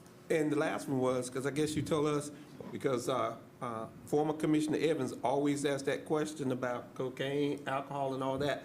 How do we monitor that it's just used for opiates so we don't have a payback? Because he always talked about that, and that was a concern. Yes, so that's part of the monitoring part that we will do, and that will write into their contract that the funds must be used for opioid use disorder. And we know that people have polysubstance abuse, and so but a part of the participation needs to be for opioid use disorder, and that's why you're seeing everybody in those first three proposals, NC harm reduction, Myover Reese, Carolina Treatment Center, their primary population that they serve are for folks that have opioid use disorder. Family Drug Treatment Court, that's why we wanted to make sure in year one that we really got straight about how we were dispersing the funds to them, so it'd be very clear that it was for people with opioid use disorder. And that's not a Jennifer Green thing, that's it has to be used for those purposes. Just the last two questions. I only have two. So how much yeah, I only got two, because this is over a period of time. So how much do we have left on this part? Yeah, so. And I guess I'll just make it one question. Okay. Because how much we have left on that with the new money coming down is to be able to maximize and put these things together to do something that's really impactful in this community. Yes, so we have, there's a lot of money coming. A lot of money. So there's, and we don't have the final dollar amount. It depends on how many people sign on to the new wave 2 of settlements and to get that final dollar amount, but I'm thinking we're in the range of $30 million. So we have quite a bit of money coming down less. So the intent of these projects are to work with to do low-hanging fruit opportunities that these are all agencies that are established. They've done programming before, so we're not funding a new program that's going to take up a long time to get up and running. So some good quick wins and expanding the capacity. And the things that we really liked about the programs that were presented were they talked about filling gaps. These are some expansion of services, but filling gaps of things that were not there. So last time Commissioner Jones asked about beds for women. We know that's a gap in our community, and these programs address the gaps that we saw out of the proposals that we received. Yeah, I'm just saying we need to look down the future in terms of something that's really, really impactful. Thank you, Madam Chair. Commissioner Jones. Thank you, Dr. Green. Thank you, Madam Chair. I just had a question. I know the last time that you were here and you presented for us, Dr. Green, can you give me those numbers again in reference to you were stating that there's going to be a phase 1 and 2? Is that still the plan in regards to mental health and the detention, where you said that it's a little bit more difficult to provide those services for the youth? However, we're going to start with phase 1 for the can you just elaborate again on that? Yes, so the MAT project at the detention center, there's two parts to that. Most counties start with what we call maintenance. So people that are already coming to our detention center, they're already on some kind of medication-assisted treatment, and that's phase 1. So getting that project up and going, we have interviewed and selected a candidate for an LCSW to work in our detention center to help with that program. So that's the first phase of it. And then what most detention centers do after they figure out how to do and get experience doing the maintenance for people that are already on MAT. They do an initiation phase. So people that come into the detention center, they've never been on MAT, and they need to initiate before they exit so that they have a connection back to treatment. So that's the second part of that. That takes a little bit more logistics of getting people started on a treatment, and rather than if they've been on it before. And what was the funding amount for that particular project? So what we proposed was $200,000 for the pilot project. In addition, I think last time you had a question about, is this in any of the youth detention centers? Yes. Not that I'm aware of. We reached out to the state to see if any of the other detention centers around the state had MAT in their jails or prisons, and not that we're aware of. I'm not saying that is not happening, but the ones that the state was aware of, they were not clear that they had any specifically in the youth detention centers at that time. Perhaps we'll be the first. Yeah, and we could be the first. Yeah. So we have regular meetings with the state to stay in contact with those programs that already do MAT in their detention centers. Commissioner Keith. Thank you, Madam Chair. Hey, Jennifer. Hi, how are you doing? Good. Why hasn't any of this been done before? Is it funding? If you say it's funding, I mean, that's our fault. That's our fault. Because we've known opioids are a problem for a decade. So what has none of what been done for these particular programs? Yeah. If this is going to move the needle, and we can measure it, and you seem very confident that this would work, why haven't we done it before? So I think some of it is the funding part. So for example, what most of these programs are proposing are an expansion of services that they already provide, but they don't currently have the capacity to do it, or they have very choppy funding. So and that's not a professional word, they have funding that is very short term. So for example, Myover Reese, they previously received funding from Alliance. Those dollars went away, and in their proposal, they talked about being able to expand the capacity of their current beds. So these are not, I would say, new or novel services. These are services that we know work and are evidence-based, but just haven't had the dollars to put behind it before. Okay, well, you lead me into my next question then. Okay. Continually, because I've been here a long time, I've sat through many, many meetings on opioid abuse, the numbers have continued to rise. Yes. So there's an air pocket here that's not sort of making sense. They're doing these services, they're doing a good job, but the numbers continue to rise. And who are we going to blame on that? Now, what I'm very disappointed of, and you know I said this before, so it's the amount of education in this $1 million, $800,000 is really nothing. You talk about Strategy 6, but Strategy 6 is provide Naxalone education and distribution, post-overdose follow-up, overdose prevention.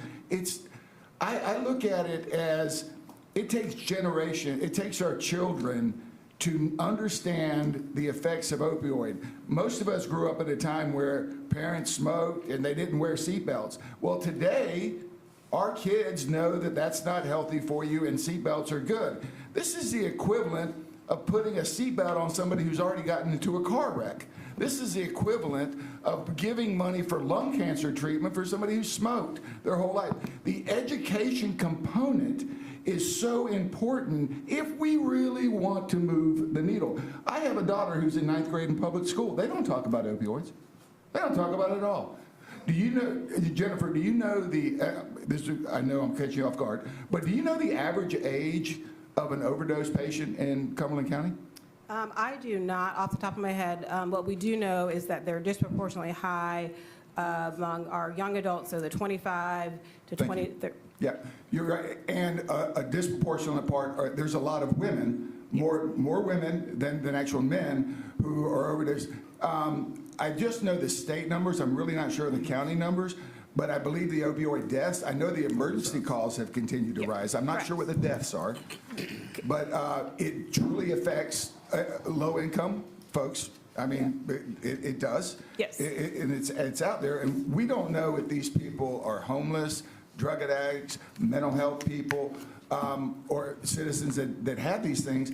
But another disappointment is the Narcan distribution. It's to give to the people that overdose. And when I tried hard to get Narcan and the pads to save people when they overdose for the defibrillator pads. I was told that by the state directive was, well, that's not post-overdose, that's during overdose. And what good is post-overdose if they don't make it? But my point is, we are dumping a lot of money into addiction. And I don't know, I'm not a clinical person, but I don't know what the recovery rate of addiction is. But I've always heard that an ounce of prevention is worth a pound of cure. And I think that we're not taking the right approach of educating our children about the effects of opioids. And the strategy 6 is just not enough. And I will applaud Commissioner Adams. I don't see a lot of measurement to whether or not they're doing it, because if there was measurement, we'd know they were doing a great job before. Commissioner Adams? The question I have is, though, when we did the RFP, we asked for that, and nobody... Well, we asked for that, so we asked based on what we knew that the state was going to ask us. So we asked them to report back on their... No, I'm saying in terms of the education piece, that was Yeah, one of the things that we was put one in the of the RFP, and nobody responded Correct. to that. That was the problem, is the provider. Correct. Oh, it's in the Observer. Was it in the Observer? So, Okay, I ain't gonna touch you anymore, Mr. Keith. so we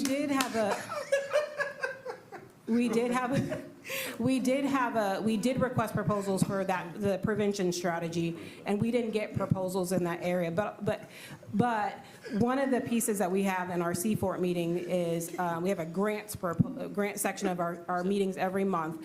And what we do is we try to strategically apply for grants that we know are forthcoming. And so there are some other agencies, Insight Human Services, that has some prevention dollars, and so that we make sure that if we're not applying for that, they're applying for those dollars. And so that's part of the work of this. And you asked, why hasn't this been done before? I think one of the things that we want to do differently this time is to make sure that these agencies are working together. So one of the things that we required in their proposal was to talk about how they're going to coordinate services. So right now what we have is one agency is doing this, and a second agency is doing this, and a third agency is doing very disconjointed services, and we're not coordinating across the spectrum. I think the intent of these dollars is to make sure that we're coordinating these services. That's why we have Tamara, to make sure that all of these efforts are coordinated together so that we're not duplicating services, and two, that the services that we do have are working together as they're implementing their programs and services. Thank you, Dr. Green. Commissioner Council. I sometimes wonder, I'm sorry, if some of the people who write all of these descriptions and treatment plans and this, that, and the other are on opioids themselves, because it doesn't even make sense. But you are doing an absolute excellent job of following the script and doing what they tell us that we must do to get the money, get the funds in. And we get the funds in, and we at least try to make a difference. But it's a bunch of... Okay. Can I say one more thing? I'm sorry. I move to approve resolution to direct the expenditure of opioid settlement funds and approve the grant project budget ordinance amendment B 230175 to bring funds in alignment with the resolution. All those in favor? Is there a second? Second. It's been moved and properly second twice. All those in favor? Voting in favor, Commissioner Jones, Commissioner Fairclough, Commissioner Council, Commissioner Stewart. It's unanimous. Unanimous. I still want to educate. Thank you so much. I agree, Commissioner Keith. Your foot in the door. Madam Manager, we will move on to item 4B. The county attorney will present this item. Which one is that? Where are we? FTCC HOPE program. It's a Subaward, yes, sir. The board, in May of last year, the board approved the allocation of $2 million for a workforce development training sort of program to be headed up by FTCC. Actually, even though it's been discussed many times, that's the only action taken by the board. It was to approve the budget ordinance amendment, so that's the reason this had to come back to the board. The reason that this is a 19-page... Madam Manager, I would move to approve the sub-agreement award with FTCC to implement the whole project. We did it at the budget session, and we talked about it about 4 times. We actually went out there and gave them a blank check, I guess. Yep. So now we need to make the check good. Second. Well, let me point out that they're asking for 17 cents more than you allocated, so we'll have to make sure it's covered. Second. I was going to do that. It's been moved and properly second. All those in favor? Unanimous. Madam Manager. The county attorney will present the next item. Okay, I got problems. I got a problem with that. Go ahead. Present it. This is a proposed consulting agreement with your current interim manager for only about 8 more days, I guess it is, and for an additional 1 month of consulting with the new county manager that'll take over March 1st. And this is the proposal.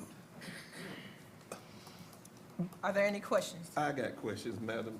Madam, I'm sorry, Commissioner You Adams. always got some questions. You know, and this probably needs to have some conversation with the interim. But it was my understanding that when we did this, that the interim manager, Ms. Pastor, would stay with us through the whole budget season through June. And I do understand that you can't have two interim manager and a manager, because I guess that just doesn't work. But I don't understand, Madam Chair, why we just going through March when we were talking about this budget season and some other things that not necessarily the projects. Now, I do understand that the new manager's coming, but when he comes and drops down here with all of the stuff that we got going on and learning this community, I think we do this community, that's if she might not even want to stay here through June. I didn't ask her if she might want to stay here. I should have asked her if she wanted to stay here through June. But I think that we need to have a more in-depth conversation than just doing it through March and then coming back and do something. And I understand that the new manager's coming, but when we were talking about this, when we hired that one, was through June. So I don't know how it went from June down to March. I mean, originally, that's what my understanding was, that you wanted through the end of June. That's right. But the direction I actually got, I think, from you, Mr. Vice Chairman, was it was just be for the 1 month. I talked about, no, my thing was that we couldn't have two at the same time, but I thought we were doing this consultant thing through June. Yeah. And I'm just tell you the reason I say that to this board is that she's been intimately involved with these department heads. She's been talking to these department heads. She understands what we got going on here. This is in no reflection of the new manager coming. I think he could do an excellent job, but I'm just gonna tell you, this is a huge county. He's never really been a manager, and to drop that down, I was at the state association, and they tell me what these managers do, and what, just talking to our interim manager, talking to our old manager, this is a learning curve, and this is a new community. So I would think that whether this board empowers the chair to have a conversation with the interim manager to take this thing through June, as opposed to just through March. And because I'm not trying to put things in your mouth, I'm not trying to give you a job that you may not want. That's why I think that discussion. But I think that that's a better approach. And I understand we had that conversation. I think we had a different kind of conversation. I don't know what we were talking about at that point. But anyway, that's the kind of where I am. Commissioner Booth. Thank you. I agree with Mr. Adams is that she may have asked that it move from June to March, and that's why it's on here. That's why she got that man. You can't even tell what she's doing with that man for. Is she? Might have happened. She said they crazy over there. I thought it was till June also, because I don't care if you've been a Whatever. county manager in Detroit. You come down here, we're totally different. No matter where you've been, with our nuances with the Fort Bragg thing and Long Island 95 and everything, I mean, we're a whole new ballgame. And we just met with the delegation this morning. That was a whole different thing. that was a whole different ballgame, but if we could, yeah, you were there. Jason was there. He was there. If we could Good either conversation. take it off, reset it, defer it until you talk, or, you know, whatever works. Okay, let me move. May I suggest the board approve it up to June 30th after Ms. Pascal weighs in on it, and up to this contract up to June 30th with the amount, same monthly amount, not to exceed. Commissioner Council, before we take a vote. As long as she's staying, Well, I mean, we wouldn't do it unless she agrees to it. Yes, sir. I'm in favor of it. So Wait a minute. One you more got question. Got Jimmy. one more question. Commissioner Keith. Thank you. As most of you know, I'm a little cynic by nature, but and when you came in, Renee, I didn't know how this was going to work, but I appreciate you have been amazing. You have kept us in the middle of the stream and moving forward, which I didn't expect. And I think that it would, I think just handing the. Get ahead. Go ahead. Okay, Commissioner Adams. But, you know, it's always hard, whether it's any job that you're having, you know, it's not like a WWE wrestling where we tag team off and the new person comes in. There should be some carryover. And I think what nobody's afraid to ask now is, you know, would you accept till June? That was my original commitment, and so I will honor my original commitment. Well, we're happy you do. Thank you. So the motion would be to take this through June 30th, or till we pass that, but I guess we got to have it passed by June 30th. But you also need to either remove or The change word. the cap, too. Well, it's consistent with, The same cap, that was a cap for 1 month, just multiply that by 3. yeah, Yeah. yeah. And if, It consistent with the contract that we talked to her about and had the understanding on, which was would that. we run into a problem that, like Glenn was talking about having a manager and an interim manager at the same time? We She just would make no it a longer be the consultant? interim manager, she would She just would be be, consultant. she was consultant. Wait a Yes. Point of order. Point of order, Madam Chair. I have sat here patiently. You have. And I've had enough of this going back and forth. The lady is here. She's doing an excellent job. And she is going to stay. And there is a motion on the floor. And there's a motion. I call for the question. It's been motioned and properly second. All those in favor? Unanimous. Thank you.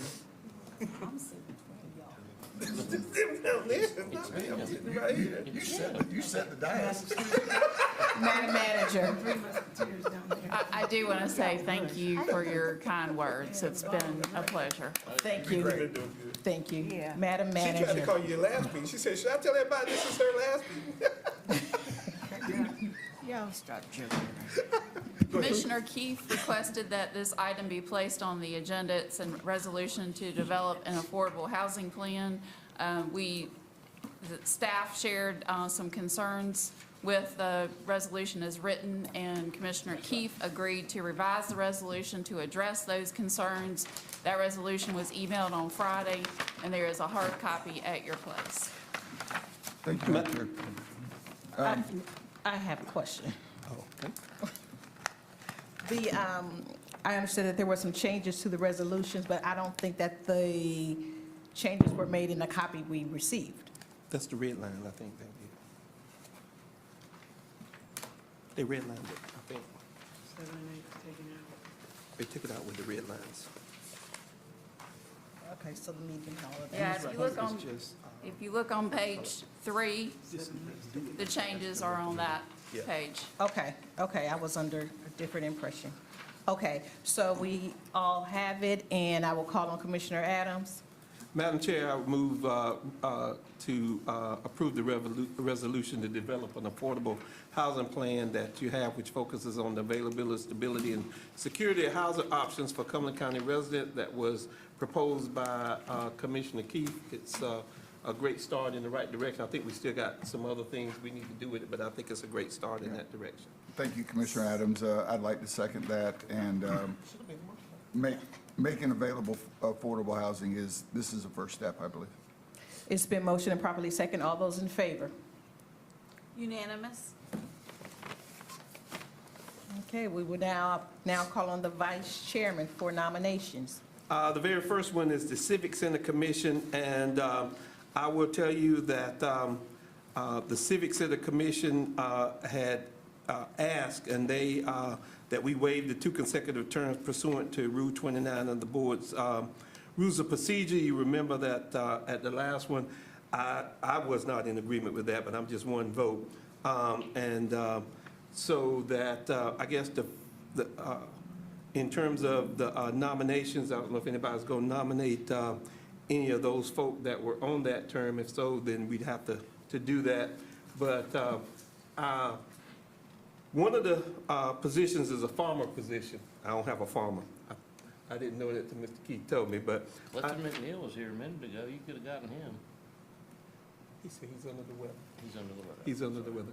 So I would nominate Rocket Barnett, who is a theater art teacher. I think that lets you know someone who is in that performance arena as we build the new Performing Arts Theater. And Joshua Choi, C-H-O-I, who is a self-employed. He's downtown. He's a businessman downtown. And I do not have one for the farmer position. Commissioner Keith.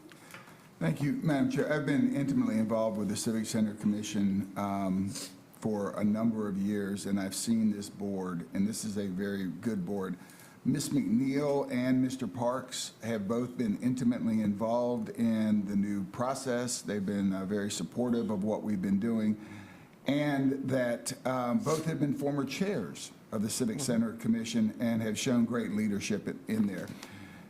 What I ask the board is if we make an exception to policy just for 1 year, that we extend both of their services, because at that time, I believe that as we move forward with the Crown Event Center, that we will be well on our way, that their expertise and their history will be beneficial to all of us. Someone coming in brand new might be a little bit difficult to bring them up to speed, but I think it's in the best interest of the community, Civic Center, and the board that we extend for 1 year and ask the board to make that exception. Commissioner Adams. And I hear Commissioner Keith. I think that one of the reasons you have multiple people on the board is that some people roll off at different times. You do have that historical knowledge of those folks. We got it on this board is Commissioner Jones just comes on, she's learning, and Commissioner Fairclough is coming back. People roll on and off. There is no, that you got to keep the same people on there for, I think they've been on there 2 terms, which is what, 8 years. And so I think that in that manner, we're not that far along on this performing arts that the next person can't come forward. And the person that comes to the meetings with the committee is the chairperson, who then goes back and gives it back to that board. So those decisions are going to be made by this board. And so I would, if that's going to be his motion, I would ask that we not approve that motion. I just don't think that we should do it. And if you're talking about 1 year, we're still going to be down the road in terms of building any kind of performing arts. We'll be back here in 1 year doing that. And I think to allow all the citizens to be able to have some input in this is important. Well, this is just for nominations. Yes, just for Well, nominations. would I have to make a motion to ask for an exception to policy first? I think that the way you discussed it did do that, because Okay. you say Rule 29. So will they be on? Well, I didn't make a motion to that effect. Nobody made a motion to that. Did he not make a motion? Will they be considered as a nomination, though, next time? I think you would have to, one is to waive that policy, and then you've got 2 people for nominations. You just be able to nominate off that list if you waive that policy who you want to. I'm only going to nominate 2. Okay. So, I mean, then I think you waive that policy, and then you have 4 people go forth on the nomination. Do we always have to waive the policy? Because we've done it before. Yeah. You got to waive the policy. The way you were discussing, Sounded like a waiver, you wanted to ask him to waive Well, policy. but it's got to. But formalize it, formalize So the make the motion. motion, if you want to make that motion. Well, I got some Oh, discussions I'm on sorry. here. Commissioner, Council, Since the Civic Center had already voted to request this of us, exactly what Mr. Keefe says, I am in favor of waiving it for 1 year also. Is that a motion? Commissioner Fairclough. If that's a motion, I second it. I'm not sure that was a motion. Was that a motion? That, I second then. Okay, it's been motioned and properly seconded to waive the requirement for the Civic Center, those that sit on the Civic Center Board for a period of 1 year. All those in favor? Voting in favor, Commissioner Jones, Commissioner Faircloth, Commissioner Council, Commissioner Booth, and Commissioner Keefe. Voting in opposition, Commissioner Stewart and Commissioner Adams. So then I guess we, Madam Chair, we go to whatever nominations you're gonna make. So, I'd like to nominate Sheba McNeil and Greg Parks for 1 additional year term on the Civic Center Commission. Okay.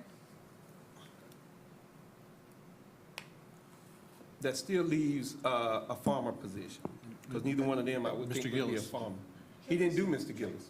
I didn't do Mr. Gillis. No, that's what I said, but that's the other seat See is if in. that's verified. It's always has been. I don't know if that was a practice or that's in the. We'll look at it and see. Yeah. If so, we can come back and Yeah, nominate him. we'll put some Okay. down. Thank you, Madam Chair. Commissioner Faircloth. I would like to nominate Joe Gillis under our changed wave policy here. And I believe Joe has been a farmer at times. I don't know if he is today, but everybody in that Gillis family has been farmers for centuries. Just like Mr. McNeil, they got it all from the king, didn't they? Okay. I may be wrong about that. There's been another nomination for Mr. Gillis. Okay, we will now move on to appointments. Vice Chairman Adams. The Cemetery Commission, motion to approve J.F. Hall and Kenneth Slacker. Second? It's been moved to properly second. All those in favor? Unanimous. The Board of Adjustments, motion to approve the following nominees, Jovan Bowser as an alternate member, Donald Brooks as an alternate member, and Brenea Roscoe as an alternate member. If I can get a second. Second. It's been moved and properly second. All those in favor? Unanimous. And the Mid Carolina Aging Council, I will move to appoint Patricia Edwards. Second? It's been moved and properly second. All those in favor? Unanimous. Thank you. At this time, I will call for a motion to go into closed session according If to, we can go into closed session, Madam Chair, for real property acquisition pursuant to NCGS 143-318, 11, client privilege 143-318, 11.11A. is there a second? Second. It's been moved and properly second. All those in favor? Unanimous. We will now go into closed session.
That's how we do it.